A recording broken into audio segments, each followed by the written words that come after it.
Following program is rated TV MA-LSV. It contains strong language, sexual situations, and violence. It is intended only for mature audiences. You're now tuned into a Planet Fanatics production. I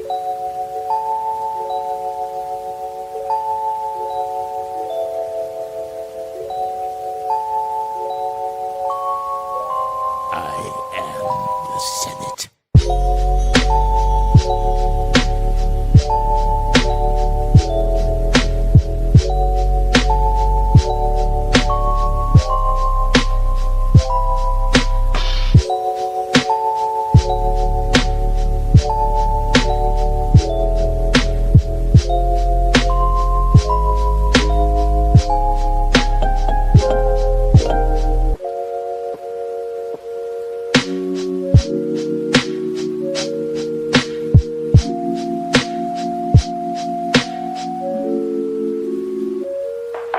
Do it.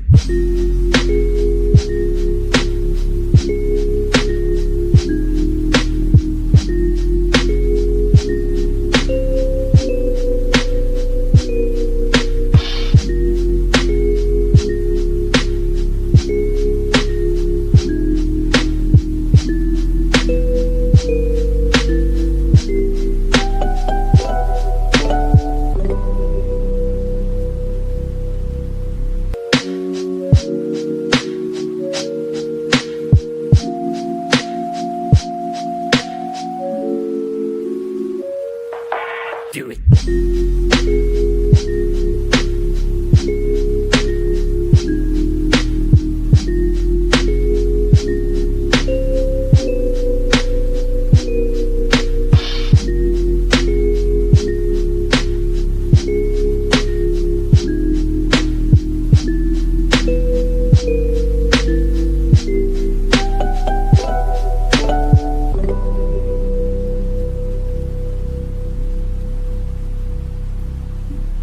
What is up? What is up? What is up, fellow fanatics? Good morning, good morning, good morning to you all. Boy, do we have a show today that we have got to get into. Lots of things, lots of topics, lots of things to discuss. Bear with me 1 second.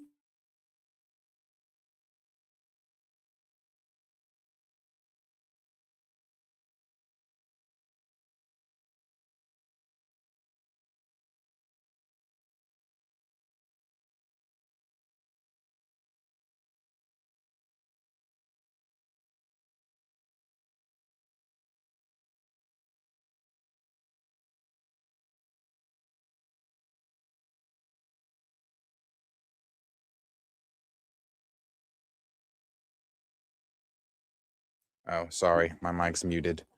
Or anyway, sorry, I regret that I didn't get to stream yesterday because my mama cat, she's sick. So I had to take her to the doctor. So I didn't get to stream yesterday. But what a news day we had yesterday. What a news weekend we had. Lots of things to discuss, lots of stuff to get into. We are going to be discussing Supergirl's opening weekend and the effects of that. We're going to talk about Michael and how it has now become the highest grossing biopic of all time, closer and closer to that $1 billion. We are also going to talk about House of the Dragon, episode 2 from season 3. The DCU has apparently found their Batman, according to John Campea. And then according to Beyond the Beyond reporter, we've even got a name of who that is. Also, we're going to talk about Spiderman and some of the things going on there, some of the TV spots they've shown, and we'll talk into a little bit more. And of course, the main topic for today, we're going to talk about what Alex over the Cosmic Circus has put out in regards to Black Panther 3, what to expect, and things like that. Now, again, everything that we're discussing, nothing is official from Marvel Studios or anything like that. Nothing is official from James Gunn when it comes to Batman or anything like that. But these are things that are out there from reliable scoopers that have been spot on in the past. So we're going to get into a lot of those things and I'll give my thoughts.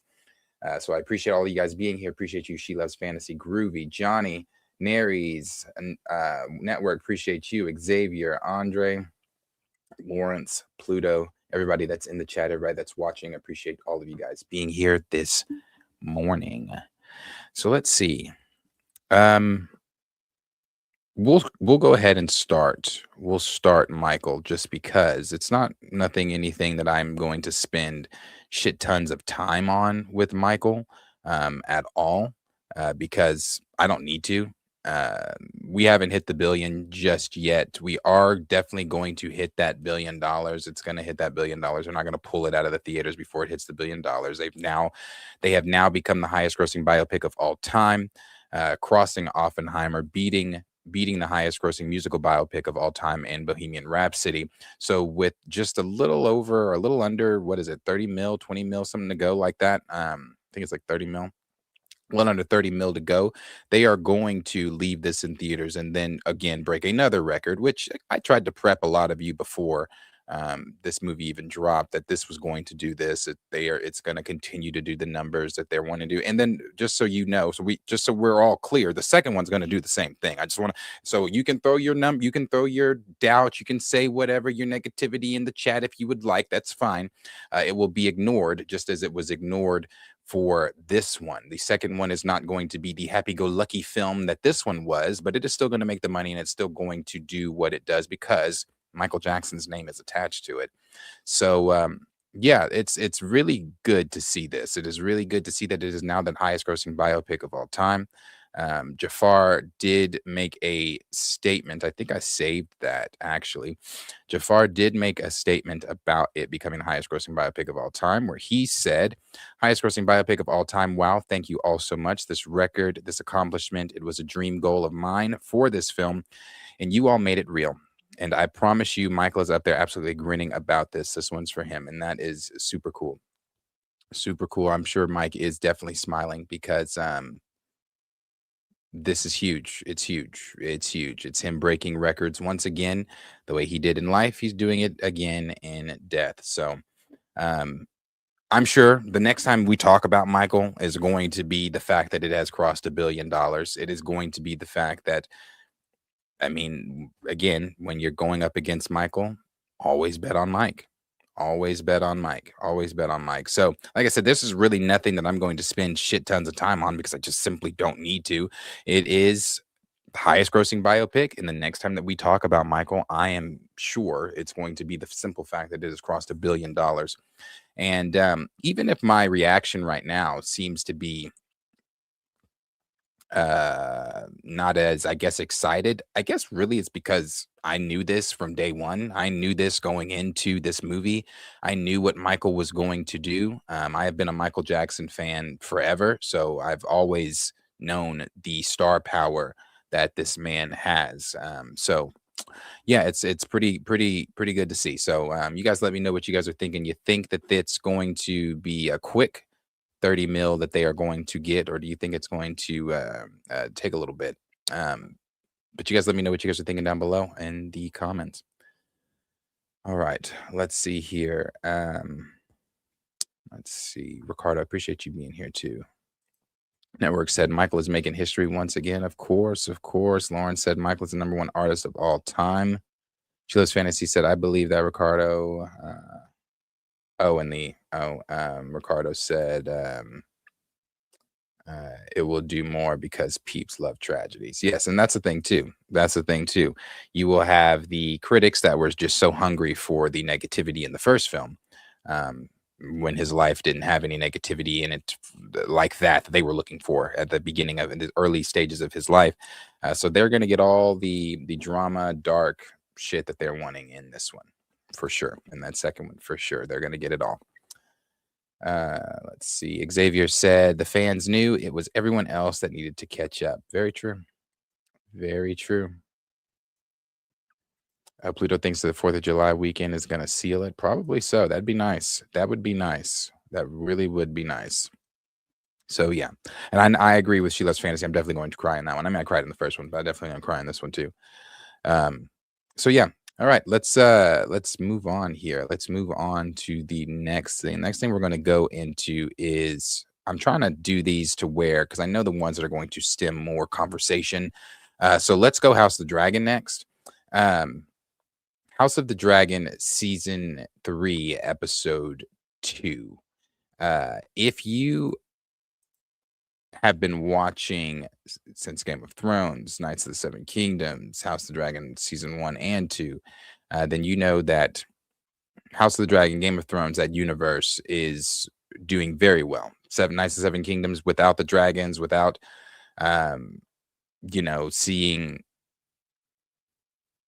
many of the Targaryens or even some of the other some of the bigger houses in Game of Thrones. Knights of the Seven Kingdoms stood on its own, and it was great. It stood on its own, and it was great. And that's the thing that we're seeing with House of the Dragon. That second season, I know a lot of people don't really like that second season, and I'm one of the ones that really don't care for that second season as well. Excuse me. However, that second season is really not as bad when you go back and rewatch it. I've rewatched it a couple of times because I really love this universe. But that second season of House of Dragon is really not that bad. A lot of people just don't like the amount of time that we spent at Harrenhal, but it's really not that bad. This episode, however, of season 3 was to me better than the Battle of the Gullet. I thought the Battle of the Gullet was great. I thought that it really, they brought home the emotion of it. Vermax dying, Jace dying. I don't like the changes with Rhaena and Sheepstealer and Nettles, but we are where we are. Great episode. But correct me if I'm wrong. I think this episode was rated higher than the Battle of the Gullet episode. This episode was just brilliant because it was the first time we got to see Rhaenyra, not just Rhaenyra, but a female Queen Targaryen sitting on the Iron Throne. The scenes of Daemon and Rhaenyra walking through the castle and King's Landing while Daemon is slashing down anybody coming at Rhaenyra. That was such a good scene, and I watched the behind the scenes of them making it, and that was something that Emma Darcy and Matt Smith were talking about, how they wanted to make themselves look walking into the castle, and they looked fantastic. They looked great. It was really cool. Seeing all the dragons, seeing them come in with their dragons into King's Landing, super dope. Seeing Vhagar ascend upon Harrenhal for the second time, because Vhagar is partly one of the reasons that Harrenhal looks the way it looks during the Conquerors rule over the Seven Kingdoms, when he took out Harrenhal with his sister wives. I thought again this episode was really, really good. I think that it just gets. I've seen a lot of people saying, I wish we could just stop here, because just from here, if you know the books, it just gets worse. It gets worse. Her sitting on the Iron Throne is going to be very short-lived. A lot more death is coming. I don't want to spoil anything for anybody that doesn't know, that's looking forward to this stuff. So a lot more death is coming. I mean, you should know that. In the Game of Thrones universe, you never get too attached to anyone, because at any moment, anybody could die. And that, whether that be creatures, people, dragons, whatever, never get too attached, because anybody can die at any moment. And it's going to get a lot more death from here. It's going to have a lot more swords crossing, battles, all types of stuff. It's going to get bloody. It's going to get worse. Like Rhaenys said in season 1, I think there is no bloodier battle than a battle between kin, and it's going to get crazy. It's going to get crazy. I think also that they are doing a very good job, Emma Darcy is doing a very good job of conveying the emotions of Rhaenyra. That first scene, that opening scene to episode 2, was so captivating. Her acting was so brilliant. The way that she was crying over Jace, first when she was talking to him as if he was still alive, heartbreaking when she was like, Jace, what have you done? And expecting him to answer, knowing fully that they had brought her son, the heir to the throne, her firstborn, in dead. And the emotion that Emma Darcy conveyed there, the acting that she gave, it was so good. It was brilliant. Even when Sir Lawrence had grabbed her saying, you have to let him go, and she ripped off of him saying, how dare you touch me? Don't you ever touch me. It just, man, it was so good. It was so good. I thought that Matt Smith was great too. I thought Matt Smith's acting was great too. Just the emotion on his face, reading the letter that Rhaenyra sent to him saying that the Crown Prince had been killed. And Daemon is also one that really he doesn't It's like Damon can be sentimental, Damon can be emotional, but at the end of the day, Damon is Damon, and he is out on a mission and after something. And obviously, after his time at Harrenhal from season 2, he's learned a lot. Like Alice told him, you are but a pawn in a bigger pool of the story. You are nothing more. And he, I think, has really realized that and realized his role. Like he told Rhaenyra, he whispered in her ear and said, I saw a silvered-haired girl sitting in the desert with 3 dragons at her breast," talking about Daenerys. He knows what's going on because he's seen what's going on. He knows that he is just a pawn in a much bigger story. Um, so seeing him change from season 2 to now, because had he not gone through what he went through in Harrenhal, we do not have the Damon that we have now, that is coming to Rhaenyra's aid, that is coming to when she calls. Because remember, she was looking for him the entire time that he was at Harrenhal in season 2, and he hadn't made up his mind whether he was going to serve himself or serve Rhaenyra. It was due to his time at Harrenhal that he realized, okay, again, I am just a pawn. I need to be serving Rhaenyra. I need to make sure that she does sit the Iron Throne.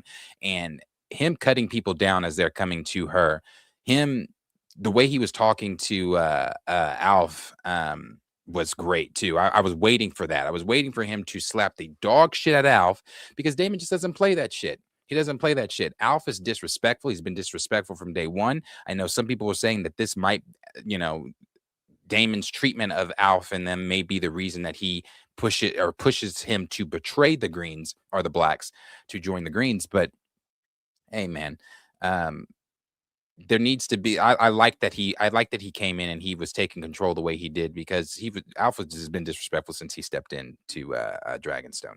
So it was, again, great episode. Damon was great. Emma Darcy as Rhaenyra, fantastic. The stuff with Otto was fantastic as well. And I've said this on Twitter, and I'm saying this now. One of the things I do not like about Rhaenyra, and I think we're about to see that change, like, because in the book she's a lot more ruthless, but I think we're about to see that change, her turn into that ruthless Rhaenyra, now that she has now had her first kill in Otto Hightower. I said, though, every person, because you see the look on Allison's face when she comes into the throne room, and I feel like that look is a look of betrayal, a look of a gut-wrenching look, because she's looking at her father's head, obviously rolling on the ground in a pool of blood. But at the same time, I feel like she feels betrayed. I don't feel like Allison has the right to feel that way. One, you in that episode, in the same episode, Helena said, "I thought my grandsire, you, the Septon, and everybody else crowned Aegon to be king, and he was supposed to be king." To where she responds, no, then she says, I thought my grandfather told you that." She said, what I heard or what I did not heard is not important." Bitch, what? That is the entire reason we are here, because of what you thought you heard. You thought you heard that your son Aegon was the king that was or the prince that was promised. No, that we're talking about the Song of Ice and Fire here, something completely different, something you should have never even heard. But she did. She mixed it up, and now she's saying what I did or did not hear is neither here nor there. So I don't think Alicent is without. I don't think she has the. She can feel how she wants to feel. I mean, that's her father. But at the end of the day, her head needs to be on a spike as well. I know Rhaenyra is trying to do the friend thing. She's trying to do this thing where she's trying to be peaceful and like her father. Her father ruled in peace, and she wants to rule in peace too. But this is not those same times. Your family has betrayed you. You got countrymen and women that are also not sure if they want you as queen. So when Otto Hightower was brought to her, and she told Damon, "I don't know if I can do it," and Damon said, "They're watching." They're watching because in this moment, you are going to cement yourself as queen. You are going to cement yourself as what type of ruler you are going to be. Are you going to put up with the bullshit? Are you going to put up with people trying to betray you? Are you going to put up with stale O's, as Otto Hightower called them? Or are you going to put people in their place? And I feel like, again, Rhaenyra has yet to do that. Yes, she did Otto Hightower, and I'm hoping that from there she steps into being a bit more ruthless, because again, both your kids are gone. Your heir is gone. And this is all constructed by the Hightowers. So if you were a Hightower, if you're a Green, if you're a co-conspirator of the Greens, if you did anything that went against me and me ascending to the throne, your head needs to be on a spike. Head on a spike. And I think Rhaenyra, again, should be the one to take Aegon's. She needs, although none of that's going to happen, she needs to be the one to take Aegon. She should be the one to take Alicent's. She should be the one to take any of the Green and co-conspirators that went against them to show the people of King's Landing, yes, I am going to be a peaceful ruler, but I am going to deal with uprisings. I am going to deal with betrayal. And it's going to be dealt with in the most heinous way ever, either by fire or by blood. I have a dragon. You don't. I'll burn you. I mean, it's that simple. So I think Rhaenyra really needs to step up into the to being a bit more ruthless, being a bit more ruthless. But I think we're also about to see that. I think we're about to see that. Again, in the book, she is more ruthless than we're seeing, but I think we're about to see that. She's now had her first kill in Otto Hightower. I am ready to see the conversation that ensues between her and Alicent after seeing her father's head in a pool of blood in the throne room. Something else they kept out of the book, something else they kept out of this episode that I wish they would have shown from the book, because it was an important detail. But it's just the fact that when Rhaenyra set on the Iron Throne, she cut herself. The lore of Game of Thrones, the saying is that if you cut yourself, if you get cut by the Iron Throne, it's because the throne has deemed you unworthy of being a ruler, and she cut herself. And the narration from Robert Baratheon, if you've ever listened to that, he's saying she either cut herself either because the throne deemed her unworthy, or just because she was gripping it so damn hard, because she had been wanting the throne and clamoring for it for as long as she had. So they didn't show that. Like I said, we know George R.R. Martin did walk away from this season due to changes and notes that he was giving, not being advised at all, which is crazy to me. He created all these characters you're playing with. So, yeah, I don't like some of the changes, although I really, really, really, this is probably one of my favorite episodes of all 3 seasons so far. This was a good episode. It was a good episode. I've said many times, you don't need the dragons in Game of Thrones, in any Game of Thrones series, to have a compelling series or show with Game of Thrones, because you have that inherently with the characters, you have that inherently with the dialogue, and you have that inherently with George R.R. Martin's creation of this world. I've often said, when I'm talking about George R.R. Martin's world for Game of Thrones, I think it's perfect. I don't think that you need to change anything, because again, had George R.R. Martin not given the rights to HBO or anybody else to adapt his books into movies, you would know no different. You would not know Rhaena is writing Rhaena as the writer of Sheep Stealer, because Nettles is the writer of Sheep Stealer, and that is the way that it is in the books, and so many other things that have been changed. Although those changes are not taking me out of the show, I just would prefer that they keep some of these things to the book. But again, great episode, great episode. I cannot wait for episode 3. I think we're trying to get this whole after show conversation, even if it's a day after, together. We're just all in different time zones, so it kind of fucks us up. But you guys let me know what you guys thought. Before we get into that, let's actually look at next week's trailer. All eyes look to me now. I must justify my father's faith in me. Rule as he would have wished. At any rate, we must begin. There is none yet to control the... In the matter of the bed change. Your resources are small and your hazards are many. Darren Targaryen. He's a claimant to the throne. You're going to have to kill him. You Got to. may not rule and remain yourself. There is in you a door that must shut. You will do things that your heart would have recoiled from. I dispute that I must become what I am not. Time will tell. Yeah, that's the thing where she says, I dispute where I must become. What'd she say that last part? I dispute that I must become what I am not. I must become what I am not. Yeah, you have to. She has to definitely become what she is not, because in order to I mean, even though either way, it doesn't go in Rhaenyra's favor. She's sitting on the throne now, but it does not go in the Blacks. It doesn't go in the Greens' favor. It doesn't go in anybody's favor, really. No, but there's no winner in this. There is no winner in this. It's very bloody. It's very tragic how all this is going to end, but there is no winner. Watching her burn the green stuff, I think, again, we are about to see her become the more ruthless book version of Rhaenyra that she is. Correct me if I'm wrong, Alicent and her do not stay peaceful. If I remember correctly, Alicent and her do not stay peaceful after this. So yeah, it's about to get It's about to get even more tragic, So if you are watching Game of Thrones House of the Dragon, the Game of Thrones universe, and you saw this episode, let me know what you guys thought. Did this episode do it for you? Was it better than the Battle of the Gullet for you, like it was for me? And are you just continually looking forward to more? They've got one more season. That is true. Joffrey spoils her death. I don't know why I keep forgetting this. Joffrey spoils her death in the Game of Thrones. So unless you don't remember what he says in Game of Thrones, he does spoil her death. And it is a death I'm looking forward to seeing. I'm looking forward to seeing it just because that scene as a whole, when you read it, it's crazy.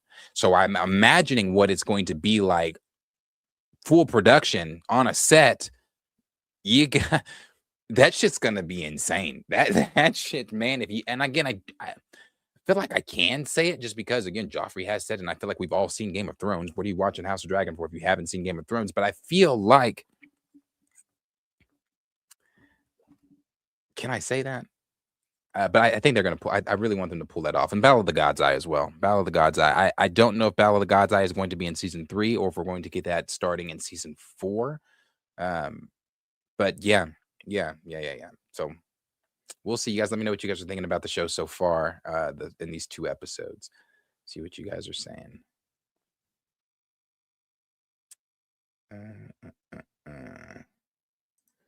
Xavier said the second season is solid except for the Damon stuff. You don't like Damon so far? Oh, the second season. I'm sorry. Second season. What's going on, Wolverine? Appreciate you being here. She Loves Fantasy said, by the way, Darius, originally this episode was the finale. Yes, I did see that. They cut the season episode, so it was weird ending to season 2. Yeah, I did see that this was supposed to be the ending to season 2. I feel like they still could have made this the ending to season 2 instead of what they did with Rhaenyra, with Aemon turning Vhagar and going back to King's Landing instead of going to Dragonstone and seeing all the dragons with her. This could have been a really fire ending to season 2. Really would have had people talking a lot more about season 2, I feel like, as well. Dan the Man said, ain't seen nary a thing past Millie Alcott's episode. I'll get to it eventually. Oh, man, really? Man, it's been good. It's been good. You got to check it out. Pluto said, Rhaenyra's acting and Damon's acting are carrying. Matt Smith, man. Matt Smith is great. But Emma Darcy holds her own. Man, she holds her own. That scene with Jace, so good. Ira said, amazing episode of House of the Dragon this past Sunday. Yeah. See, Slice said, she pissed me off with all the bitch ass crying when she had to take Otto's head. I know, I sat up in my bed. I was like, if you don't cut his head off, your son is dead. Both of your sons are dead due to this man's manipulation, his twisting, his conniving, how he slithered his way into Viserys and everything else. Both of your kids are dead. If you don't remove his head, shoulders, knees, and toes. So I said, if Daemon never had those visions, he would have beheaded the queen. Oh, absolutely. Absolutely, Daemon would have taken the throne. Absolutely. Visions were important. Thank Alice for that. She Loves Fantasy said, he's an ass, ain't got nothing to do with Daemon. Yeah, he is an ass, Alf. Yeah. Pluto said, I like the subtle until we meet again at the end of his toast for Jace and throwing his drink away to show emotion his own way, but it's back to business because Rhaenyra needs him. Yeah. And I like what he said. She was crying in bed, and I feel like this was kind of like when Lucerys died, obviously. He was about business. He grieved for a moment for Lucerys. It was sad, but he was like, hey, we got a war to win here. Like he says in the trailers, in war, people die. It happens. People are going to die in war. And in a war like this, where your throne has been usurped from you, you've got to do what you've got to do. You've lost lives trying to get this throne back. And Daemon understands that. Like what he said in the bed to her, are you going to let his death be in vain? Or their deaths be in vain? Yeah, and like she said, I had to lose my son so I can sit on a throne of swords, and it's bad. It's awful. The tragedies and things that she has lost, had to lose, the people that she has had to lose in order to get to the throne. Um, but again, this doesn't go this way if on Dragonstone at Dragonstone, honestly. You take out Otto Hightower when he was there, like Damon wanted to do. Instead, she was trying to. I had to see Allison. I had to make sure that there was no other way. No, no, no. Once you lost Lucerys, there was no other way. Once you took my son from me, there was no other way. I don't give a fuck if it was Allison riding the dragon or if it was Aemon riding the dragon. You birthed that Satan. You have protected that spawn. So since you birthed that and you protected that and you can't control that, I'm going to kill you and I'm going to kill him because you took my son from me. So there is no, I wish she really would just be more Damon like. So I said, Allison better get back in, get it back in blood. House Black all day. Yeah, House Black. Xavier said, right, Allison's head should roll too. Absolutely. Absolutely, man. Come on. We're talking about the same Allison in front of Viserys while he was king, defying him, saying no. Her son took my son's eye. I want her son's eye. Taking the fucking knife and going for Lucerys, but cutting Rhaenyra in the act. I didn't forget any of that. I wouldn't have forgot any of that shit. I wouldn't have forgot that. Again, really, you don't even have to go back that far. Your kid killed my kid. Your son killed my son. I lost the heir. I lost my oldest son due to the acts of your father manipulating a situation and trying to get me removed from the Iron Throne. Something my father stood 10 toes down on over and over and over again. So, nah. Allison's head will roll too. Now, I don't know so much about Helena. Because INT-Flycam said, would you kill Helena and her child brutal? Helena, no. I don't know that I'd kill Helena. Because it's not as if Helena is going to, concoct some secret plan to overthrow me or have her children try to, now her children are one thing. They could get older and have their own thoughts. But Helena is a pure, innocent soul. She is a pure and innocent soul that wants to raise chickens. That's all Helena wants to do. She doesn't want to fight. She doesn't want to have any beast harm, like she says. She doesn't want to do any of that shit. She just wants to play in her garden, have her weird visions, and do her. That's it. So no, I wouldn't harm Helena. Also said facts. Allison should have had her head wiped as well. Sheila's Fantasy said, yep, she really had no choice in my opinion, but it's going to spin from here. Yeah, she had no choice. She had to. I mean, but also I keep saying this, not only the have to, you should want to. She should have wanted to, because she was like, I don't know if I can. She should have wanted to. Otto is at the core of all of this, so she should have wanted to. Pluto, again, to Emma's acting, the shock she has when Allison shows up ends with a stern face, kind of shows the old Rhaenyra is gone. Yeah, because she gathered herself in the Iron Throne too when she saw Allison and kind of set up like, yeah, that's your daddy's head, that's your dad's head. Say the wrong shit and yours might be there too. Sheila's Fantasy said, I don't like the implication, but yeah. Dirty Joker said, Darius, you believe they are going to do Aegon the Younger the same as his book counterpart? Man. If we even, I think we'll see Aegon the Younger. How much of that they're going to dive into, I don't know, since they've already changed. I don't know that they changed it, but we didn't see during the Battle of the Gullet him getting I forget Aegon the Younger's dragon, but him getting his name of his dragon. What is the name of his dragon?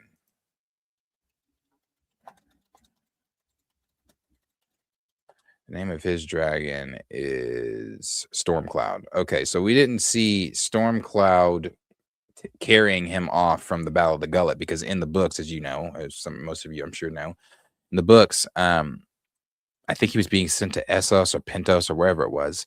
And because of everything that went left at the Battle of the Gullet, Stormcloud, I think the ship or boat he was in was under attack, and Stormcloud literally, he had to wrap his arms around Stormcloud's neck, and Stormcloud had to just fly out of there with all these ballistics and arrows flying at them. He had to get Aegon the Younger out of there, and he did, leaving leaving Viserys II, his younger brother, to be taken to wherever they were going.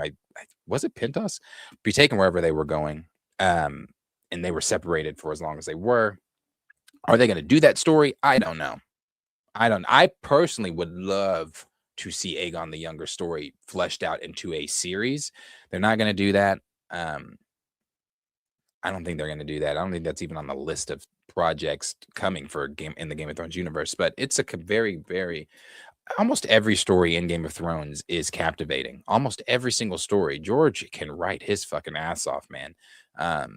So that is a really compelling story as well. Aegon the Younger is considered the Sad King because of the events that he watches with his mother, Rhaenyra, when she died. I mean, it's no secret that she's going to die. You all know that. But Aegon the Younger is there when she dies, and he watches minute for minute, moment for moment, second for second, how his mother dies, which scars that boy, scars him for life. He wants nothing to do with dragons. He wants nothing to do with being king. He sits in the throne room for the majority of his childhood because when he is crowned king, he's too young. He's too young to be king. So the small council rules for him at that time. I think he marries Aegon the second, the usurper's daughter.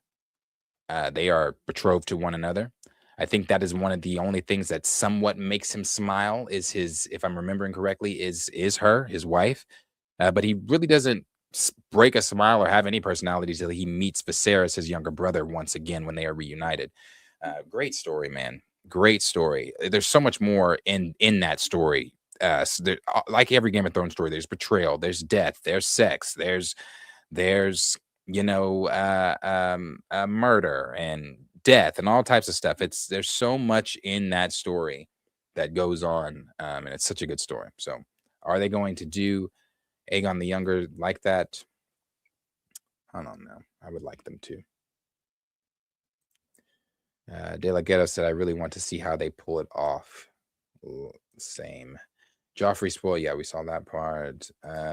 Pluto also said, I'm cool with the changes so far, but that has to stay the same. Johnny said, we should get the House of the Wolf after House of the Dragon ends because the Starks played a big role in Westeros in the aftermath of the Dance of the Dragons in the books. Now I would pay to see House of the Wolf. Yeah, I would love to see more with the Starks and the North for sure. Xavier said, right, I was yelling at my TV too. If you don't chop Otto's head off right now, man, I sat up in my bed. I was like, Rhaenyra, the moment is here. Do it. Appreciate you being here, Stamina. Iris said, really like a good revenge story they're doing this season. Yeah, I love a good revenge story. Dirty Joker said, the whole sad part is when Aegon the Younger takes the throne literally over the bodies of both the Greens and the Blacks. Brother, yeah. Are they going to show that, though? They better. They better show that. They got to show it. Lauren said, take them all out. R.I.P. Sir Simon Strong. Aemon is such a fool to kill non-combatants. Man, when Simon stood up, I said, no, stay seating. Don't stay sitting down. Don't go walk over to crazy ass Aemon. I knew Aemon was gonna kill him. And I really like Simon. Simon's not like a big character or anything like that, but I really like how they portrayed Simon. Especially in season 2, all those shit with him and Daemon. It's not, I don't know if it's supposed to be comedic, but I laugh. It's funny. Pluto said, yeah, they still sent them to Pentos at the end of season 2. I guess they didn't do it during the battle because their dragons are still small as fuck because of budget, I assume. Oh, that's right. That did happen in season 2.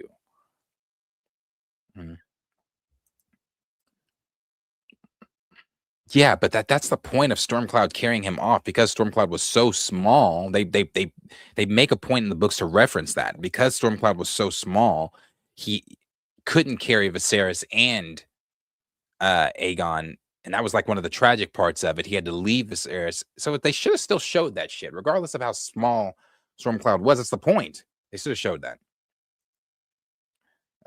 Sorry, I'm Too Fly Cam said, Aemon in the books wipes out entire strong family. Just insane. Do we know if Alice is a strong or not? It's just alluded that maybe she is. Sheila's Fantasy said he actually pulled a sword in the book, but I love. Oh, did he? Simon said, or Steinman said, poured out a little liquor for Simon Strong. What a guy, man! What a guy. I'm Too Fly Cam said, I want a total comedy show with Damon Simon Strong. The interactions were, man, I'm telling you, that's why I was like, I don't know if that was supposed to be funny, but that shit was funny. Simon was great. He was great. She isn't? Okay. Dirty Joker said, hope they show the Hour of the Wolf with Cregan Stark. He was passing laws in King's Landing like pink slips. You're talking about after, yes, Cregan came in after the dance and basically cemented Aegon the Younger on the throne and was like, yeah, no, we're not about to do this betrayal shit. With you over in the north, when we give an oath, we stand by that oath. So yeah, House of Dragon, man, bravo, good job. All right, we'll move on here. Next thing we'll move on to because it's going to take a while, I already know, is DC.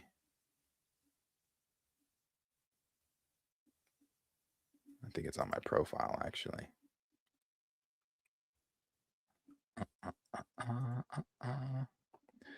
All right. Now, I talk about DC just about almost every stream. I feel like it is going to be for quite some time a very big topic of conversation. DC opened with Man of Tomorrow. Man of Tomorrow did about, I think they said about, if Man of Steel was to come out around that time and did the exact same thing. It was in numbers wise. Public court of opinion, it was pretty split. There were people that didn't like it. There were people that did really love it. I was one of the people that really did love that Man of Tomorrow. I'm sorry, not Man of Tomorrow. The Superman movie, the first one. Man of Tomorrow's the second one. The Superman movie, the first one. I thought it was really good. Enjoyed it. I watched it at home. Seen it at home a couple times, actually. I liked the movie a lot. I thought James Gunn did a good job. I thought David Cornsweet was great. However, I've always said, and I'm going to continue to say, and let me say this before we even go into all this, just so, unless everybody is unaware, I love DC. I am not somebody that's rooting for Supergirl to fail. I'm not rooting for, even though I'm not checking for Supergirl, I was never going to watch Supergirl. I'm not watching Clayface. I'm not checking for those. Does not then mean I'm wanting the DC universe or James Gunn, because I don't dislike James Gunn, to fail. I don't want them either to fail. I like both of them. I love DC and I like James Gunn. But that doesn't mean that they are without criticism. That doesn't mean that I am not going to sit here and say, when I see some dumb shit, I'm not going to point it out. And I thought from day damn one that this was some dumb shit. It never made sense to me to do Supergirl second. It didn't. I don't care about fleshing out a universe. I don't care about trying to build the universe, all that kind of stuff. And when I say I don't care about fleshing out a universe, do not twist my words or say, see, there it is. You don't care about, no. I don't care about fleshing out a universe when you're using characters that no one gives a fuck about to do so. You started when James Gunn first took over this role 2-3 years ago, however long ago it was now. He started his whole thing with, the DCU universe, as you know it, has been fractured, and we want to fix it. And that's not verbatim, but the fractured part is, and we want to fix it and basically earn back your trust. He said that 2-3 years ago. We are in the same position that we were in 2-3 years ago, still fractured, Still trying to figure out what the fuck is going on. Still trying to figure out why you're using this character instead of that character. Still trying to figure out why this character hasn't been mentioned, but yet you're talking about this character. We're still fractured. And most of the projects that were announced 2 to 3 years ago aren't even talked about, are not even on the table any longer. I'm not saying that I'm upset about a lot of those, because I don't believe, as much as I love Viola Davis as Amanda Waller, I think she's great as Amanda Waller. I don't think you need to change her as Amanda Waller. I don't want her to have her own show. Why are we having an Amanda Waller series? Why are we having an Amanda? No, I don't feel like that's necessary. And you could say, well, Darius, it could be cool. It could be cool. I'm not saying you don't. Let me back up. An Amanda Waller show being in the list of first few projects coming is not necessary. Amanda Waller could have come out around the same time Supergirl should have come out, in a couple years. What we should have done, and I'm going to stand by this, I'm going to say this every time. You should have done The League. Now, if you didn't want to start with The League altogether as a whole in the first film, that's your prerogative, fine. That's what I would have done, but that's your prerogative, fine. Your next film should have been another League member. Your next film should have been a Wonder Woman movie, or your next film should have been a Batman movie. And the reason your next film should have been Batman. And I know a lot of you are saying, well, Darius, you got Pattinson's Batman, and you can't have two. At the very beginning of all this, 2 or 3 years ago, I said the same shit. I said, why have two Batmen going at the same time? People are going to get confused. People are going to get this. People are going to get that. And you know what? Maybe that's not giving people enough credit, because I wouldn't get confused. Now, maybe the casual viewer might, but I think that's even not giving them enough credit as a casual viewer. You don't think someone's smart enough to differentiate the two between two different Batman movies? I think so. I think moviegoers are smart enough to tell the difference between one Batman and the next. So I still think you could have both of them going at the same time, because we are now sitting in a space where Supergirl has made $68 million globally in its opening weekend. That's because no one's checking for her. And it has nothing to do with, oh, you guys hate females. You guys hate female super. It has nothing to do with that. Keep the misogyny in the closet. Nobody has a problem with her being a woman and a superhero. Nobody has a problem with that. The issue is, it's not interesting. I have not seen the movie, but from what I've heard about the movie, I don't need to see the movie. It's not. I've heard it's emotionless. I've heard the color is terrible. I've heard Millie Alcott is great. I've heard that. But I've heard the story is awful. The villains are awful. There are no stakes. It's just a movie that's out there, and comparing it to its comic book counterpart, a lot of people are saying that's just awful. It's terrible. So I'm not sitting here saying, I'm not one that's saying that, oh, nail in the coffin, DCU is dead. I don't think that. That's retarded to even say. The DCU is not dead. The DCU has not even started yet. But however, what a mucky start. And I've seen people like John Campea and other people too, comparing it to the Incredible Hulk, comparing it to Marvel and everything like that. To me, that's folly. That's crazy to compare the two. You cannot compare Marvel starting to DC's start. Why? Because Marvel didn't have all the keys to the house. We didn't have all the puzzle pieces to play with. Now, the Incredible Hulk is one of those big puzzle pieces. Yes, the Incredible Hulk is one of those big puzzle pieces to play with. However, it's not as if what Marvel had going on is the same as what DC has going on. You have every member to the League to play with, but you chose to go with Supergirl. You chose to talk about Sergeant Rock. You chose to talk about Batmite. You're doing a Gorilla Grodd show, and yet I'm not about to sit here and go deep diving hard on Gorilla Grodd because we haven't seen it yet. Hell, Gorilla Grodd could be the next best thing smoking for DC. I have no idea. But when I'm looking at these names that you're pulling out of the DC hat, that you're throwing at the screen to use, and you're expecting the audience to eat this shit up, these numbers with Supergirl are numbers I expected. These numbers with Supergirl are numbers that I tried to tell everybody, this movie's not gonna do well. Everybody told me, no, Darius, let Gunn cook. He's cooking. He's cooking. Let him flesh out the universe. He's building. Granted, it's only the second outing for DC. But James Gunn also posted on his Instagram a picture of Wonder Woman and Supergirl, which a lot of people said, okay, is he trying to tell us that Supergirl is going to be in Wonder Woman? She's going to show up in Wonder Woman? And she may. She may even show up in Man of Tomorrow. However, that's not getting people, audience members, excited. It's not going, you saying that Supergirl is going to cameo in Wonder Woman, I don't think has the pool that you expect it to have. When the film made $68 million globally, no one's checking for Supergirl, which means they're not checking for her in her own film, and they could give a fuck if she cameos in the next. So she might show up. She might show up in Wonder Woman, Man of Tomorrow. There are currently rumors circulating. Let me go to that. Currently rumors circulating, and it's been circulating for a while. I don't want to mispronounce her name, but Adriana is the girl that's supposedly, the actress that is supposedly in Man of Tomorrow, rumor wise, Man of Tomorrow as Wonder Woman. We have our Wonder Woman. So Wonder Woman may be showing up in Man of Tomorrow. And if Wonder Woman does show up in Man of Tomorrow, then that means we have our second member, founding member of the League, which is great.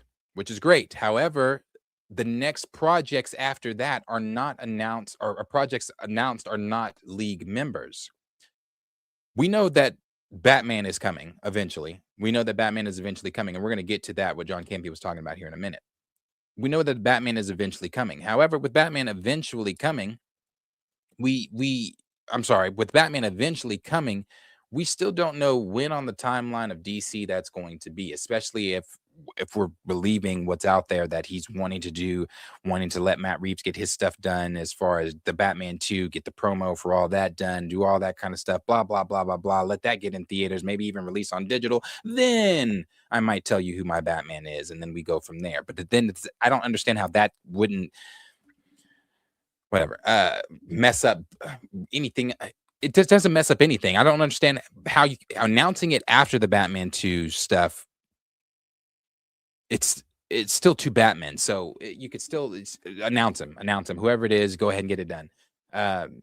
Talk about who the Batman is, talk about Flash, talk about Aquaman, talk about Martian Manhunter, who I also believe is going to show up in Man of Tomorrow.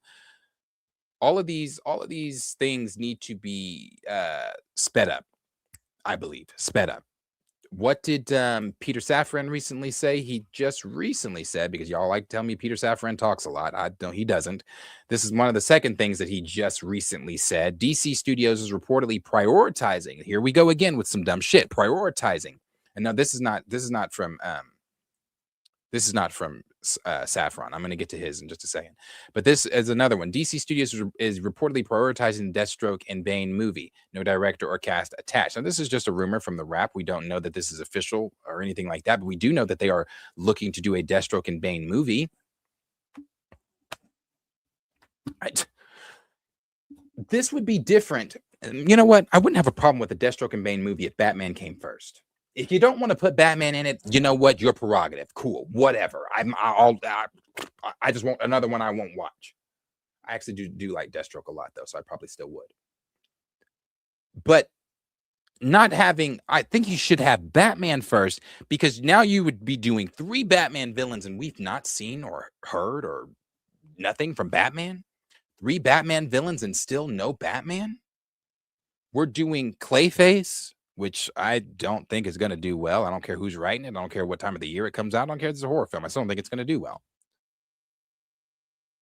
Clayface, then another set of his villains without Batman. So it doesn't make sense to me. Peter Safran, though, says, I want to rebuild the trust of the audience, which I think DC has lost over the years. Is this not what we said 3 years ago, though? Is this not what was said 3 years ago when James Gunn said, we want to regain your trust, the DCU is fractured? So in those 3 years, you're still trying to gain trust? Trust hasn't, now I'm not saying that trust is that easy to gain back. It's only been one project out.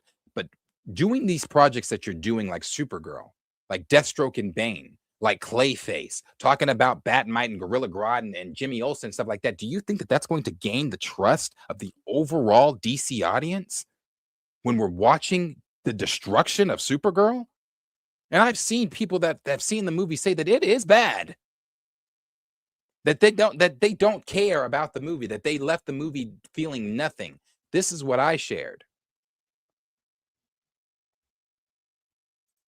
Because they said Supergirl opens with 68 million at the global box office. Domestic openings was lower than The Flash, Morbius, and the Marvels. Morbius? Lower than Morbius? But yet we're still wanting to put out C, D, E, F characters. And that's not saying that Kara is a C, D, E, F character. People like Supergirl. Wrong time for this movie to come out. Just like Black Widow. Wrong time for this movie to come out. I bet the movie probably could have been a lot better. Wrong time for this movie to come out. I don't think I'm wrong about Clayface either. Those numbers won't be seen until October. But I don't think I'm wrong about Clayface either. This is not an original horror film. This is a pre-existing character that is going to be missing his protagonist. I don't think Clayface is going to do that well either, but I know a lot of you think Clayface, because of its writer, because of this, because of that, Clayface is going to just do soaring numbers. I don't think so. And the reason I don't think so, because it still falls into the DCU. It still falls into a cinematic universe where things are connecting. And if I didn't connect with your 68 million global box office movie of Supergirl, what makes you think I'm going to connect with Clayface and his protagonist isn't there and we don't know what the fuck he's doing in a body horror film? I know a lot of you are looking forward to that. So I digress. But I'm not shocked by these Supergirl numbers. I think Lanterns, due to that second trailer that I saw, will probably do great for DC. James Gunn, John Campia says he knows somebody that has seen the first 3 episodes, and they say that the first 3 episodes are phenomenal.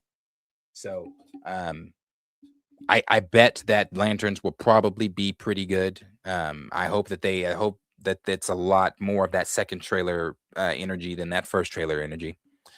But yeah, we'll see. We'll see what's going to happen. Now, as far as Batman goes, this is what John Campia also had to say. Let's go to that. He writes, "Who is Batman?" I think I know who Batman is. I think I know who the DCU Batman is. I think they've cast him. I had somebody write to me about a particular person that they believe it just got cast. I get a lot of those. I don't pay attention to a lot of them. But then I heard from somebody else who's a little bit more well-positioned that verified that it looks like this is the guy. And he doesn't know the first person I talked to at all. So I sent that pic to a Hollywood producer I know.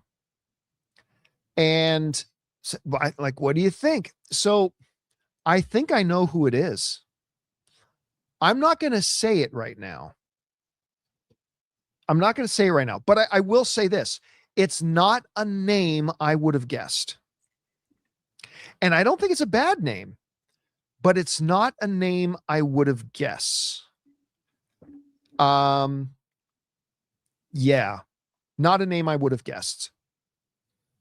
I'm going to keep putting out feelers because I don't want to say who I believe is going to be the next Batman until I'm a little bit more certain, because yeah, I don't want to spread misinformation. So we'll see. We'll see. The reason I kind of trust John on some of this stuff is because John does have sources. John does have connections. John has been in this business, in this game, a lot longer than a lot of YouTubers. And not only that, as you know, John didn't start as a YouTuber. but John has connections, real connections. John is the one that spoiled to everyone that Tobey Maguire and Andrew Garfield were officially, a lot of us already knew, but officially confirmed that they are in the movie with the pictures that he received. Now, some people are saying that these pictures real, these pictures fake. He told you look at Tobey Maguire's dick and all that type of stuff. But yeah, I think John has really good sources. So he didn't say who it is. However, the Beyond reporter did say that. Did I save that as well? Yeah. Tom Brittany has been cast as Batman in the James Gunn's DCU, and I could see it. I've seen the fan art with him actually having the cape and the cowl on. I could see it. He does look the part. My only thing is, this is Batman having Damon already, is it not? Or has that been changed? I thought there were rumors too. Actually, there was something to that. James Gunn himself talked about that. Hold on. Was it James? Man, I know I bookmarked it, but it'd be so far down. I wouldn't be able to find it. Hold on. I'm going to try to Google it. I'm going to try to remember exactly what it was. I believe it was either James Gunn or was a scooper that said that some things may have been changed with Damon or with the using Damon, or they may not even be going that route right now or something like that. Or I think they may be still going that route, but I think they're changing some shit with Damon or something like that. The only reason I even brought all that up is because if that's true, we should be getting an older Bruce, which I don't care for. I wouldn't want to start. That's one thing I don't like about Batman that in the DC so far. If that's where they're still going, I don't like that we're starting with Batman and Damon. It means we're getting an older Bruce. It means he's already met the League of Shadows. It means he's already met Ra's al Ghul. He's already done all that shit, and we just missed it. We just didn't see it. And I just don't. I'm not too. I would have liked to see him, mold Tim, mold Dick Grayson, mold, the rest of the Robins, but I guess we're skipping to Damon, which Damon's one of my favorite Robins. I really like Damon a lot. He's just not as older. He's not older like I was thinking he was going to be. Pluto said in the New 52, Batman was in his early mid 30s when Tyler brings Damon. Oh, was he? Oh, okay. Well, maybe that's the route they're going.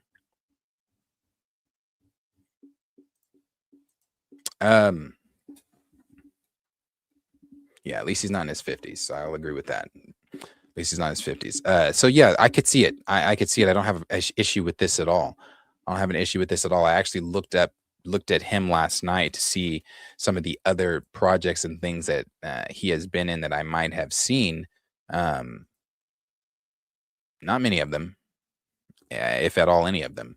But he looks the part. Again, from the fan art. If you've seen any of the fan art of him as Batman, I think one of them's on the thumbnail. Let me pull it up here. I guess fan art to pull the right one. He would need to cut his hair. I don't care for this one. They would need to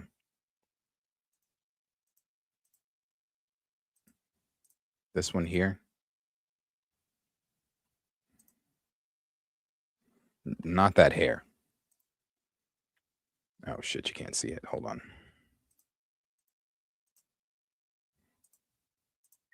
Yeah, not that hair. Don't mind him as Bat. Not that hair. It doesn't work.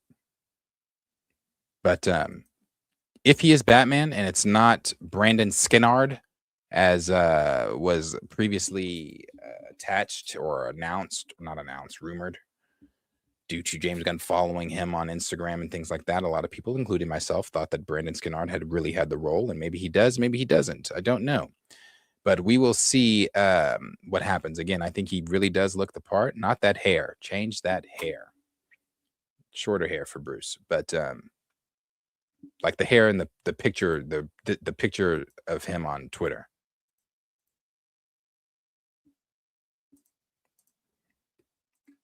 It looks good. Looks good. I take it. So if Batman really has been cast, Variety also did a piece saying that Tom Ellison had met with James Gunn and Peter Safran, and that he's a big James Gunn fan, and the meeting went fantastic, and it's just a crock of shit.